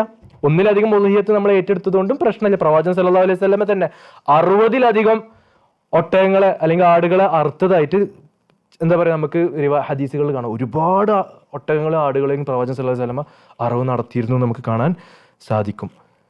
അത് പ്രത്യേകം നമ്മൾ സ്വന്തം നാട്ടിൽ അറക്കുന്നതാണ് ഏറ്റവും നല്ലതെന്ന് പറയാൻ കാരണം എന്താണ്, മറ്റൊരു നാട്ടിലാണ് നമ്മളത് ചെയ്യുന്നതെങ്കിൽ ഒരുപാട് സുന്നത്തുകൾ നമുക്ക് പ്രാക്ടിക്കലാക്കാൻ പറ്റില്ല. അപ്പം നമ്മുടെ ആടിനെ നമ്മൾ തന്നെ അറക്കുന്ന സുന്നത്തല്ലേ. നമ്മൾ തന്നെ അറക്കുന്നില്ലെങ്കിലും അറവ് നടത്തുന്നത് പോയി കാണുന്നെങ്കിലും സുന്നത്തിൽപ്പെട്ടതാണ്. നമ്മൾ അറുത്ത ആടിൽ നിന്ന് നമ്മൾ കുറച്ച് ഭക്ഷിക്കലും സുന്നത്താണ്. ഈ പറഞ്ഞ സുന്നത്തുകളൊന്നും നമുക്ക് വേറൊരു നാട്ടിലാണ് അറക്കുന്നതെങ്കിൽ സാധിക്കില്ല. മനസ്സിലായോ? അതുകൊണ്ടാണ് നമ്മൾ സ്വന്തം നാട്ടിൽ അറക്കുന്നതാണ് ഏറ്റവും നല്ലത് എന്ന് പണ്ഡിതന്മാർ പറയാൻ കാരണം. 1 2 പിന്നെ 3. ഇവിടെ നിൽക്കുമ്പോൾ നമ്മൾ ജിദ്ദ അത് നമ്മളെ കൊണ്ട് സാധിക്കുകയാണെങ്കിൽ അറുത്താൽ മതി. എന്നാലും നമ്മളതിന് സാക്ഷിയാകുന്നുണ്ട്, അതിന് നമുക്ക് നമ്മുടെ ഒരു വിഹിതം നമുക്ക് കിട്ടും ചെയ്യും. അപ്പം അത് പ്രശ്നമില്ല. തമാം. ഇനി അടുത്തൊരു ചോദ്യം, മുസ്ലിങ്ങൾക്ക് ഒളുഹിയത്ത് അറുത്തിറച്ചി കൊടുക്കാൻ പറ്റുമോ? പ്രത്യേകിച്ച് നമ്മുടെ നാട്ടിലൊക്കെ ചോദിക്കപ്പെടുന്നൊരു ചോദ്യമാണ്. പറ്റും എന്നതാണ് പണ്ഡിതന്മാർ പറഞ്ഞ ഉത്തരം. മുസ്ലിങ്ങൾക്ക് കൊടുക്കാം. ഏത് ഗണത്തിലായിട്ട്? ഹദിയ. 3-1 ഹദിയ എന്ന് പറഞ്ഞല്ലോ, ഗിഫ്റ്റായിട്ട് കൊടുക്കാന്ന്. മനസ്സിലായ? പാവപ്പെട്ട മുസ്ലിങ്ങൾക്ക് സദഖയുടെ ഭാഗമായിട്ടും സഹായിക്കാൻ വേണ്ടിയിട്ട് കൊടുക്കുന്നതുകൊണ്ട് പ്രശ്നമില്ല. അപ്പോൾ ഒളുഹിയത്തിൻ്റെ ഇറച്ചിയിൽ നിന്ന് പറ്റും എന്നാണ് ഇബ്നു ബാസ് പോലത്തെ പണ്ഡിതന്മാരൊക്കെ പറയുന്നത്. അടുത്ത ഒരു സാധാരണ വരുന്ന ഒരു ചോദ്യമാണ് എന്ത്? ഒളുഹിയത്ത് എന്തായാലും അറക്കുന്നുണ്ട്. എനിക്കാണെങ്കിൽ എൻ്റെ കുട്ടി ജനിച്ച അഖീഖ ബാക്കിയുണ്ട്. ഇപ്പം രണ്ടും കൂടി ഒറ്റയടിക്ക് എനിക്ക് തീർക്കാൻ പറ്റുമോ? ഇപ്പം നമ്മുടെ നാട്ടിലെ ആരൊക്കെ ഒരു വീഡിയോ ഇറക്കിയിട്ട് വലിയ ചർച്ചാ വിഷയമായിട്ടുള്ളൊരു വിഷയമാണ്. പണ്ഡിതന്മാർക്ക് ഇടയിൽ അതിൽ അഭിപ്രായ വ്യത്യാസമുണ്ട്. പക്ഷെ പറ്റില്ല എന്നുള്ളതാണ് വലിയൊരു കൂട്ടം പണ്ഡിതന്മാരും പറയണത്. കാരണം ഒന്നിൻ്റെ കാരണം എന്താ? പെരുന്നാളാണ്. മറ്റേതിൻ്റെ കാരണം കുട്ടിയുടെ ജനനമാണ്. മനസ്സിലായോ? മറ്റേതിൻ്റെ കാരണം കുട്ടിയുടെ ജനനമാണ്. രണ്ടിനും വ്യത്യസ്ത ഹുക്മുണ്ട്. ഇപ്പോൾ അഖീഖ അറക്കുന്ന ഒരാൾക്ക് ഒരു പശുവിനെ അറക്കുന്ന ഒരു ഷെയർ എടുക്കാൻ പറ്റുമോ? 7 ആൾക്കാർ കൂടി അറക്കുന്ന ഷെയറിൽ കുട്ടിയുടെ അഖീഖന്റെ ഭാഗമായിട്ട് നമുക്കൊരു ഷെയർ എടുക്കാൻ പറ്റുമോ? ഇല്ല. കുട്ടിക്ക് വേണ്ടിയിട്ട് ഒരു പൂർണ്ണ മൃഗത്തെ ഇറക്കാനല്ലേ നമുക്ക് പറ്റുള്ളൂ, അല്ലേ? ഷെയർ എടുക്കുന്ന പരിപാടി നമുക്ക് പറ്റില്ലല്ലോ. അപ്പൊ അഖീഖന്റെ വിധികൾ വേറെ, ഒളുഹിയത്തിന്റെ വിധി വേറെ. ഒളുഹിയത്തും അഖീഖയും ഒറ്റൊരു മൃഗത്തിൽ ഒരേ സമയത്താണ്ട് ചെയ്യാൻ തീരുമാനിച്ച് നമുക്ക് ചെയ്യാൻ ഉദ്ദേശിച്ച നടക്കില്ല എന്ന് പറയാം. അതാണ് കൂടുതൽ അതിൽ സൂക്ഷ്മത പാലിച്ച നിലപാട്. ഇനി അടുത്തത്, ഒളുഹിയത്തിന്റെ സമയം നഷ്ടപ്പെട്ടു പോയി, എന്തു ചെയ്യും? നമുക്ക് ആ പറഞ്ഞ നിശ്ചയിച്ച സമയത്തിനുള്ളിൽ ചെയ്യാൻ സാധിച്ചില്ല, എന്തു ചെയ്യും? പണ്ഡിതന്മാർ പറഞ്ഞത് നമ്മുടെ ഭാഗത്തു നിന്നുണ്ടായ വീഴ്ച കാരണമാണ് നമുക്ക് ചെയ്യാൻ സാധിക്കാത്തതെങ്കിൽ അത് കഴിഞ്ഞിട്ടാണെങ്കിലും നമുക്ക് ഖളാ വീട്ടാമെന്നാണ് പറഞ്ഞത്. എന്നാൽ നമ്മുടെ വീഴ്ച കാരണം നമുക്ക് സമയം നഷ്ടപ്പെട്ടതാണെങ്കിലോ പിന്നെ അത് നഷ്ടപ്പെട്ടു പോയി. പിന്നെ നമുക്ക് ഒളുഹിയത്തായിട്ട് നമുക്ക് അറക്കാൻ പറ്റില്ല എന്ന് പണ്ഡിതന്മാർ പറഞ്ഞു. ഇനി അടുത്തൊരു ചോദ്യം, ഒരാള് ഒളുഹിയത്ത് അറക്കാൻ വേണ്ടി നിയത്തൊക്കെ വെച്ചു, പക്ഷെ ബലിമൃഗത്തെ മേടിക്കുന്നത് ദുൽഹിജ്ജ 7-നാണെന്ന് വിചാരിക്കാം. അപ്പൊ എപ്പോൾ മുതലാണ് അവന് എന്താ പറയുക തൻ്റെ മുടി എടുക്കലും രോമം എടുക്കലും അതേപോലെ നഖം എടുക്കുന്നതിനൊക്കെ തൊട്ട് നിർത്തേണ്ടത്, ചെയ്യാതിരിക്കേണ്ടത്? നിയത്ത് വെക്കുന്ന ആ സമയം മുതലാണോ, അത് മൃഗത്തെ മേടിച്ച് അതിന് തഅയ്യിൻ ചെയ്യുന്ന സമയം മുതലാണോ? നിയത്ത് വെക്കുന്ന ആ സമയം. ഇപ്പോൾ ദുൽഹിജ്ജക്ക് മുമ്പാണ് അവൻ അത് മനസ്സിൽ തീരുമാനിച്ചതെങ്കിൽ ദുൽഹിജ്ജ 1 മുതൽ അവന് ഈ പറഞ്ഞ കാര്യങ്ങൾ ശ്രദ്ധിച്ചിട്ട് വേണം ചെയ്യേണ്ടത്. രണ്ടാമത്തെ ഒരു ചോദ്യം, ഒരാൾക്ക് നിയത്ത് വരുന്നത് അല്ലെങ്കിൽ അതിനുള്ള സാമ്പത്തിക സമൃദ്ധി, ഒരു വിശാലത വരുന്നത് ദുൽഹിജ്ജ 5-നാണെന്ന് വിചാരിക്കാം. ചെയ്യാൻ പറ്റുമോ? അതുവരെ അവന് എന്താ പറയാ അവന്റെ മീശ കുറക്കലും മുടി വെട്ടലും ഒക്കെ ചെയ്തു എന്ന് വിചാരിക്കാം ദുൽഹിജ്ജന്റെ ആദ്യത്തെ 5 ദിവസങ്ങളിൽ. അപ്പൊ എന്ത് ചെയ്യും? പ്രശ്നമില്ല. അവൻ എപ്പോഴാണോ നിയത്ത് വെക്കുന്നത് അന്ന് മുതലാണ് അവൻ എന്ത് വേണ്ടത്? ഈ പറഞ്ഞ കാര്യങ്ങൾ ശ്രദ്ധിച്ച് എന്താ പറയാ ബലിയ കർമ്മം നിർവഹിക്കപ്പെടുന്നത് വരെ പിടിച്ചിരിക്കണം. പ്രത്യേകം ശ്രദ്ധിക്കണം, ബലികർമ്മം നിർവഹിക്കുന്നത് വരെ നമ്മൾ കാത്തിരിക്കണം. ചിലർ കാണാം പെരുന്നാൾ നിസ്കാരം നടക്കുന്നത് വരെ കാത്തിരിക്കും. പെരുന്നാൾ നിസ്കാരത്തിൽ നല്ല കുട്ടപ്പനായിട്ടാണ്ട് പോവുകയും ചെയ്യും. അല്ല, ചിലയിടത്ത് നമ്മൾ എടുത്ത ഷെയർ ബലികർമ്മം ചെയ്യപ്പെടെപ്പോഴാവും 2-ാമത്തെ ദിവസം 3-ാമത്തെ ദിവസം ചില നാടുകളിലൊക്കെ നടത്താം. അപ്പൊ ആ ബലികർമ്മം നിർവഹിക്കപ്പെടുന്നത് വരെ നമ്മൾ വെയിറ്റ് ചെയ്യണം. പിന്നെ മറ്റൊരു കാര്യമാണ്, നമ്മൾ ഈ ഓർഗനൈസേഷനിൽ കൊടുക്കുമ്പോൾ അവർ നിർവഹിച്ച വിവരം നമുക്ക് കിട്ടുന്ന എന്താ പറയുക ഏൽപ്പിക്കാൻ പറ്റിയ ആൾക്കാർക്ക് ഏൽപ്പിക്കാനും പാടുള്ളൂ. ഇപ്പൊ ഇവിടെ മറ്റു നാടുകളിലൊക്കെ ഷെയർ എടുത്ത ആൾക്കാർ സാധാരണ നല്ല തർത്തീബോട് കൂടി നടക്കുന്നതാണെങ്കിൽ അവിടെ ബലികർമ്മം നിർവഹിച്ചു കഴിഞ്ഞാൽ നമുക്ക് SMS വരും. മനസ്സിലായോ? അങ്ങനൊക്കെ സംവിധാനം ഉള്ളതിൽ മാത്രം നമ്മൾ കൊടുത്താൽ മതി. എപ്പോഴാണ് ബലികർമ്മം നിർവഹിക്കപ്പെടുന്നതെന്ന് കൃത്യമായി നമ്മൾ അറിയണം, ശ്രദ്ധിക്കണം. ഇനി അടുത്തൊരു ചോദ്യം, ഒരു സ്ത്രീയാണ് ബലികർമ്മം നിർവഹിക്കുന്നത്. അപ്പൊ സ്ത്രീയും സ്വാഭാവികമായിട്ടും ശ്രദ്ധിക്കണ്ടേ? രോമം എടുക്കാൻ പാടില്ല, അതേപോലെ തന്നെ എന്താ പറയുക ഇതൊന്നും നടക്കാൻ പാടില്ല. അപ്പൊ ഒരു സ്ത്രീന്റെ മുഖത്ത് വരുന്ന എന്താ പറയുക മീശൻ്റെ ഭാഗമായിട്ടോ അല്ലെങ്കിൽ താടി രോമത്തിൻ്റെ ഭാഗമായിട്ട് വരുന്ന രോമങ്ങൾ എടുക്കാൻ പറ്റുമോ? പണ്ഡിതന്മാർ ചർച്ച ചെയ്ത വിഷയമാണ്. അത് പറ്റുമെന്നാണ് പണ്ഡിതന്മാർ പറഞ്ഞത്. കാരണം എന്താ, ആ രോമം എടുക്കുന്നത് എന്താ തെസയ്യുൻ്റെ ഭാഗമല്ല, ഇസാലത്തുൽ ഉയൂബ എന്നാണ് പറഞ്ഞത്. തെസയ്യൻ എന്ന് പറഞ്ഞാൽ എന്താ, അലങ്കാരം സ്വീകരിക്കുക. അപ്പൊ സാധാരണ രോമം എടുക്കുക എന്തിനാ, നല്ല വൃത്തി പാലിക്കാനും അതേപോലെ തന്നെ എന്താ പറയുക നല്ല അലങ്കാരം സ്വീകരിക്കാനാണ് സാധാരണ രോമം ഒരാൾ എടുക്കുക അല്ലേ. അപ്പൊ സ്ത്രീനെ സംബന്ധിച്ചുള്ള അത് അലങ്കാരത്തിന്റെ ഭാഗമല്ല, എന്താ ഒരു ന്യൂനത ഒഴിവാവുകയാണ് ചെയ്യണത്, ഒരു ന്യൂനത കുറയ്ക്കുകയാണ് ചെയ്യണത്. അപ്പൊ അവർക്ക് മീശയുടെ ഭാഗത്തോ താടിയുടെ ഭാഗത്തോ വരുന്ന രോമങ്ങൾ എടുക്കുന്നത് കൊണ്ട് സ്ത്രീ നിയ്യത്ത് വെച്ചിട്ടുണ്ടെങ്കിൽ അവർക്ക് എടുക്കാം എന്ന് പറയുന്നു. മറ്റൊരു ചോദ്യം എന്താ പറയുക, ഒരു നടന്നു പോകുമ്പോൾ കാലെവിടെ വെച്ച് തട്ടി തൻ്റെ നഖം മുറിഞ്ഞിങ്ങനെ തൂങ്ങിക്കണം, എടുത്തു കളയാൻ പറ്റുമോ? പറ്റുമെന്നാണ് പണ്ഡിതന്മാർ പറയുന്നത്. നമ്മുടെ കാരണത്താൽ അല്ലാതെ നമ്മുടെ എന്താ പറയുക മുടി പൊട്ടി തൂങ്ങിക്കുന്നുണ്ട്, അല്ലെങ്കിൽ നമ്മുടെ എന്താ പറയുക നഖം പകുതി പൊട്ടി തൂങ്ങിക്കുന്നുണ്ടെങ്കിൽ അത് നമുക്ക് എടുത്തു കളയുന്നത് കൊണ്ട് പ്രശ്നമില്ല. അതേപോലെ പണ്ഡിതന്മാർ ചർച്ച ചെയ്ത വിഷയമാണ് എന്താ പറയുക സർജറിക്ക് വേണ്ടിയിട്ട്, വലിയ ആവശ്യങ്ങൾക്ക് വേണ്ടിയിട്ട് ചിലപ്പോൾ ഒരു സർജറിക്കൊക്കെ വേണ്ടി ചിലപ്പോൾ ആ ഭാഗത്ത് രോമം എടുത്തു മാറ്റേണ്ടി വരും, ചിലപ്പോൾ നഖം വെട്ടേണ്ടി വരും. അങ്ങനെയൊക്കെ വരികയാണെങ്കിൽ അങ്ങനത്തെ ആൾക്കാർക്ക് ആ വിഷയത്തിൽ പ്രത്യേക അളവുകളുണ്ട് എന്ന് നമ്മൾ മനസ്സിലാക്കാം. മരിച്ചുപോയ ആൾക്കാർക്ക് വേണ്ടി അടുത്ത ചോദ്യം അതാണ്, മരിച്ചുപോയ ആൾക്കാരുടെ പേരിൽ നമുക്ക് ഉളുഹിയത്ത് നിർവഹിക്കാൻ പറ്റുമോ എന്നതാണ് അടുത്ത ചോദ്യം.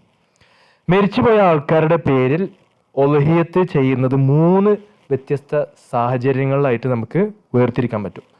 ഒന്നാമത്തെ സാഹചര്യം, മരിച്ചു പോയ ആളുടെ സമ്പത്തിൽ നിന്ന് അദ്ദേഹം തന്ന വസിയത്ത് നടപ്പിലാക്കൽ. ഇപ്പം മരിക്കുന്നതിന് മുമ്പ് അദ്ദേഹം വസിയത്ത് ചെയ്ത് ഈ വരുന്നതിൽ എൻ്റെ സമ്പത്തിൽ നിന്ന് ഉളുഹിയത്ത് ചെയ്യണം, അല്ലെങ്കിൽ അദ്ദേഹം കൊടുത്തൊരു വസിയത്ത് അദ്ദേഹത്തിൻ്റെ സമ്പത്തിൽ നിന്നെടുത്ത് ചെയ്യുന്നതാണെങ്കിൽ അത് അങ്ങനെ തന്നെയാണ് ചെയ്യേണ്ടത്, അതിലൊരാൾക്കും അഭിപ്രായ വ്യത്യാസമില്ല. രണ്ടാമത്തെ എന്താ, നമ്മൾ ചെയ്യുന്ന ഉളുഹിയത്തിൽ ജീവിച്ചിരിക്കുന്ന കുടുംബക്കാരും മരിച്ചുപോയ ആൾക്കാർക്കും പ്രതിഫലം കിട്ടണമെന്ന് നിയ്യത്ത് വെക്കൽ സാധിക്കും. അപ്പൊ നമ്മൾ ഒരു ഉളുഹിയത്ത് ഇറക്കുന്നുണ്ട്, എൻ്റെ മരിച്ചുപോയ വല്യപ്പ വല്യന്മാർക്കും എൻ്റെ ജീവിച്ചിരിക്കുന്ന ഉപ്പ ഉമ്മ മക്കൾക്കൊക്കെ ഞാനിതിൽ പ്രതിഫലം ഉദ്ദേശിക്കുന്നുണ്ട് എന്ന് പറഞ്ഞിട്ട് മരിച്ചവരെയും ജീവിച്ചിരിക്കുന്നവർക്കും വേണ്ടി പ്രതിഫലം നമുക്ക് നിയ്യത്ത് വെക്കാൻ പറ്റുമോ? അതും പറ്റും, അതിൽ ഒരു പ്രശ്നമില്ല. പ്രവാചകൻ സല്ലല്ലാഹു അലൈഹി വസല്ലം അൻ അഹ്ലി ബൈതി വ അൻ ഉമ്മത്തി മുഹമ്മദ് എന്ന് പറഞ്ഞിട്ട് ഒരു ഹദീസിലുണ്ട്, ഞാനും എൻ്റെ കുടുംബത്തിന്റെ പേരിലും എൻ്റെ ഉമ്മത്തിൽ ഉളുഹിയത്ത് നിർവഹിക്കാൻ പറ്റാത്ത ആൾക്കാരും എന്ന് പ്രവാചകൻ നിയ്യത്ത് വെച്ചിട്ടാണ് ഉളുഹിയത്ത് അർത്ഥതെന്ന് കാണാൻ സാധിക്കും. അപ്പൊ എന്തായാലും മരിച്ചുപോയ പ്രവാചകനിൽ കൂട്ടത്തിൽപ്പെട്ട സ്വഹാബാക്കളുണ്ടായിരുന്നു. അപ്പൊ അതാണ് അതിനുള്ള ഒരു തെളിവ്. മൂന്നാമത്തത് എന്താ, മരിച്ചുപോയ ഒരാളുടെ പേരിൽ മാത്രം നമ്മൾ പൈസ ഇട്ടിട്ട് അറക്കല്. അത് നമ്മൾ പൈസ ഇട്ടിട്ട് നമ്മുടെ വെല്ലിപ്പാക്ക് വേണ്ടിയിട്ട് പെരുന്നാളിൻ്റെ അന്നൊരു ഉളുഹിയത്ത് അറക്കല്, കൂലി മൊത്തം അദ്ദേഹത്തിനും ഞാൻ എൻ്റെ സമ്പത്ത് കൊണ്ട് ചെയ്യുന്നു, ഇത് സാധിക്കും? ഇതിലാണ് പണ്ഡിതന്മാർ ഒരുപാട് ചർച്ച ചെയ്ത് പറ്റുമോ ഇല്ല എന്നുള്ള ചർച്ച ചെയ്തത്. എന്നിരുന്നാലും സാധാരണ പണ്ഡിതന്മാർ അതും പറ്റുമെന്ന് പറഞ്ഞു. ഇപ്പം നമ്മൾ മരിച്ചു പോയവർക്ക് വേണ്ടി ഉംറ നിർവഹിക്കുന്നുണ്ട്, മരിച്ചു പോയവർക്ക് വേണ്ടി സദഖകൾ പ്രവാചകൻ സല്ലല്ലാഹു അലൈഹി വസല്ലം ചെയ്യാൻ വേണ്ടി കൽപ്പിച്ചിട്ടുണ്ട്. അപ്പോൾ സദഖകളിൽപ്പെട്ട ഒരു കാര്യമാണ് ഈ പറഞ്ഞ ഉളുഹിയത്ത് എന്ന് പണ്ഡിതന്മാർ വിശദീകരിച്ചിട്ട് അത് സാധിക്കും എന്ന് പറഞ്ഞിട്ടുണ്ട്. അഭിപ്രായ വ്യത്യാസം ഉണ്ടെങ്കിൽ ഈ മൂന്നാമത്തെ വിഷയത്തിലാണ് ഉണ്ടാവാം. ഇനി അടുത്ത ഒരു ചോദ്യം, ഉളുഹിയത്ത് നിർവഹിക്കുന്ന സമയത്ത് ബിസ്മി ചൊല്ലാൻ മറന്നുപോയി. ഇവിടെ ബാങ്ക് കൊടുത്തോ?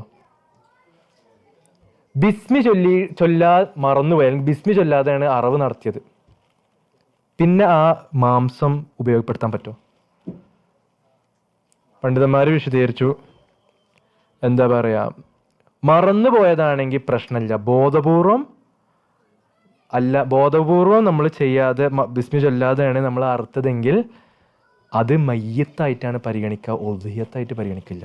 അതിന് പിന്നെ നമ്മൾ വെച്ച നിയ്യത്തൊക്കെ ചെയ്തിട്ടുണ്ടെങ്കിൽ അതിന് ബദൽ വേറെ നമ്മൾ അറക്കേണ്ടി വരും.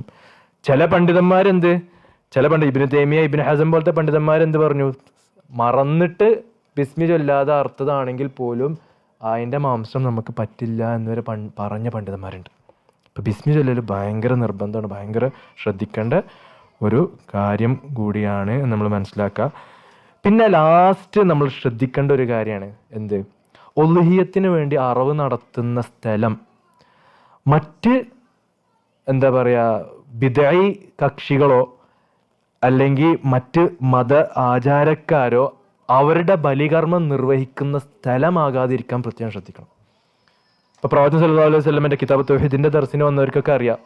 ബുവാന എന്ന് പറഞ്ഞിട്ട് സ്ഥലത്ത് ഒരു അറവ് നടത്താൻ വേണ്ടി നേർച്ച വെച്ചപ്പോൾ പ്രവാചകൻ സല്ലല്ലാഹു അലൈഹി വസല്ലമ രണ്ട് കാര്യങ്ങളാണ് ചോദിച്ചത്. ആ പറഞ്ഞ സ്ഥലത്ത് അവിശ്വാസികളുടെ എന്തെങ്കിലും ഒരു പെരുന്നാളോ പൂരമോ നടക്കുന്ന സ്ഥലമാണോ ചോദിച്ചത്, അല്ലെങ്കിൽ അവരുടെ വല്ല അറവ് നടക്കപ്പെടുന്ന ഒരു സ്ഥലമാണോ എന്ന് പ്രവചനം ചോദിച്ചത്. ഇത് രണ്ടുമല്ല എന്ന് പറഞ്ഞപ്പോഴാണ് അവിടെ നടത്തിക്കോന്ന് പറഞ്ഞത്. അപ്പോൾ അത് പ്രത്യേകം ശ്രദ്ധിക്കണം. വല്ല നേർച്ചകൾ നടക്കുന്ന സ്ഥലങ്ങൾ അല്ലെങ്കിൽ മറ്റ് ഇതര മതസ്ഥര് സ്ഥിരം പോയിട്ട് അറവ് നടത്തുന്ന സ്ഥലങ്ങളിൽ നമ്മൾ നമ്മുടെ ഉളുഹിയത്ത് നടത്താതെ പ്രത്യേകം ശ്രദ്ധിക്കണം. ഇതാണ് അൽഹംദുലില്ലാഹ് അള്ളാഹിൻ്റെ അനുഗ്രഹം കൊണ്ട് നമ്മൾ ഉളുഹിയത്തുമായി ബന്ധപ്പെട്ടിട്ടുള്ള വിവിധ വശങ്ങൾ ചുരുങ്ങിയ രൂപത്തിൽ വിശദീകരിച്ചത്. പക്ഷേ ഇത് ഇനിയും സുദീർഘമായിട്ട് നമുക്ക് പഠിക്കേണ്ട ഒരുപാട് മേഖലകളുണ്ട്. എന്നാലും നമ്മളിവിടെ ഒതുക്കാൻ അള്ളാഹു സുബ്ഹാനഹു വ തആല കൃത്യമായി പഠിച്ച് കാര്യങ്ങൾ അള്ളാഹും പ്രവാചകനും പഠിപ്പിച്ച് തന്നത് പ്രകാരം നിർവഹിക്കാനുള്ള തൗഫീഖ് നമുക്കെല്ലാവർക്കും തന്ന് അനുഗ്രഹിക്കട്ടെ. ബറക്കല്ലാഹു ഫീക്കും. അതെ,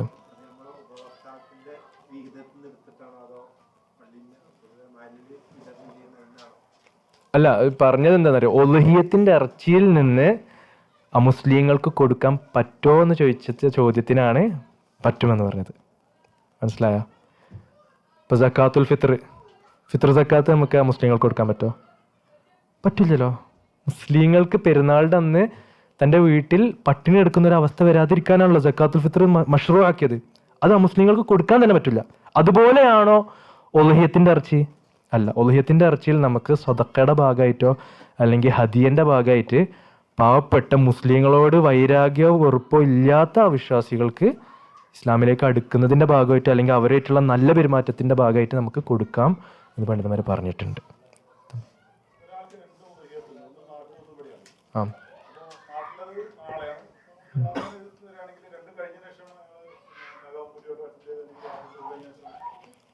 ഞാൻ മനസ്സിലാക്കുന്നത് രണ്ടും കഴിയണം എന്നാണ്. രണ്ടും കഴിയണം, അങ്ങനെ ഞാൻ മനസ്സിലാക്കുന്നത്. എനിക്ക് ഈ ചോദ്യം വന്നിരുന്നു, പക്ഷെ അത് അന്വേഷിക്കാൻ പറ്റിയില്ല. പക്ഷെ നമ്മളിതിൻ്റെ അടിസ്ഥാനങ്ങൾ വെച്ച് നോക്കുമ്പോൾ രണ്ടും കഴിയണം എന്നാണ് ഞാൻ മനസ്സിലാക്കുന്നത്.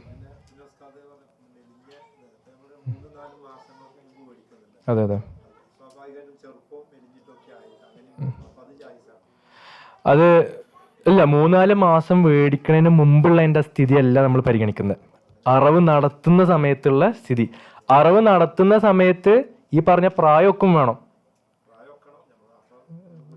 അപ്പൊ ഒന്നുകൂടി ഉഷാറാവും. അതാണ്. അപ്പൊ ആ പ്രായമൊക്കും ചെയ്യും, അതിന്റെ ശക്തി വരും ചെയ്യും. അതെ, അത് ഹസീല എന്നുള്ള പ്രയോഗം ഉദ്ദേശിച്ചത് മെലിഞ്ഞുണങ്ങി അതിന്റെ എല്ലൊക്കെ പുറത്തേക്ക് ചാടി നടക്കാൻ പോലും ബുദ്ധിമുട്ടി ഭയങ്കര ക്ഷീണിച്ചുണങ്ങിയ മൃഗത്തെയാണ്. കണ്ടാൽ തന്നെ നമുക്ക് മനസ്സിലാവും ഇത് ഭയങ്കര ക്ഷീണിച്ചുണങ്ങിയ ഒരു മൃഗം. അങ്ങനത്തേനാണ് നമുക്ക് ബലിയർക്കാൻ പറ്റാത്തത്. അതെ അതെ, അതിന് പ്രത്യേകം പ്രതിഫലമുണ്ട്. അത് അല്ലാഹു സുബ്ഹാനഹു വ തആലയുടെ ഷിആറുകളെ ആൾക്കാരുടെ മുന്നിൽ എടുത്തു കാണിക്കുന്ന ഒരു കാര്യം. പിന്നെ ശ്രദ്ധിക്കേണ്ട ഒരു കാര്യം, ഈ ഒരു സുന്നത്ത് പാലിക്കാൻ വേണ്ടി രോമൊന്നും എടുക്കില്ല. 10 ദിവസം താടി വെക്കും, 11ാമത്തെ ദിവസം കണ്ട് പഠിച്ചു കളയും. സുന്നത്ത് പാലിച്ചു, 11ാമത്തെ ദിവസം ഹറാമ് ചെയ്തു. അങ്ങനെ ചെയ്യാൻ പാടില്ല കേട്ടാ. പ്രവാചകൻ സല്ലല്ലാഹു അലൈഹി വസല്ലം ഒരുപാട് ഹദീസുകളിലോട് ആണുങ്ങളുടെ ആണത്വത്തിന്റെ ഭാഗമായിട്ട് എന്ത് പറഞ്ഞു? നമ്മൾ താടിയെ നീട്ടാനും മീശ കുറക്കാനും വേണ്ടി പറഞ്ഞിട്ടുണ്ട്. അപ്പൊ താടി അവിടെ നിലനിർത്തുക, ബാക്കിയുള്ള രോമങ്ങളൊക്കെ എടുത്തോ. ഖൈർ ഇൻഷാ അല്ലാഹ്. അത് പ്രത്യേകം ശ്രദ്ധിക്കേണ്ട ഒരു കാര്യം ഇൻഷാ അല്ലാഹ്. ചിലരാണ് 11ാമത്തെ ദിവസം തീരുമാനിക്കും ഇനിയിപ്പോൾ താടി വെക്കണോ വേണ്ടേന്ന്. ഇങ്ങനെ പലരും അങ്ങനെ ആലോചിക്കും. ഇല്ല, അതൊരു വാജിബായ ഒരു കാര്യമാണ്. നമ്മൾ കൊണ്ടാവുന്നവരൊക്കെ എന്തായാലും ചെയ്യണം, നിർബന്ധമായും ചെയ്യണം ഇൻഷാ അല്ലാഹ്. വേറൊന്നും ഇല്ലാന്ന് വിചാരിക്കാം. നമ്മുടെ ബാങ്ക് കഴിഞ്ഞ് ഫൈസൽ സാഹിബിന് എന്തെങ്കിലും പറയാനുണ്ടെങ്കിൽ ഇൻഷാ അല്ലാഹ്. ബറക്കല്ലാഹു ഫീക്കും.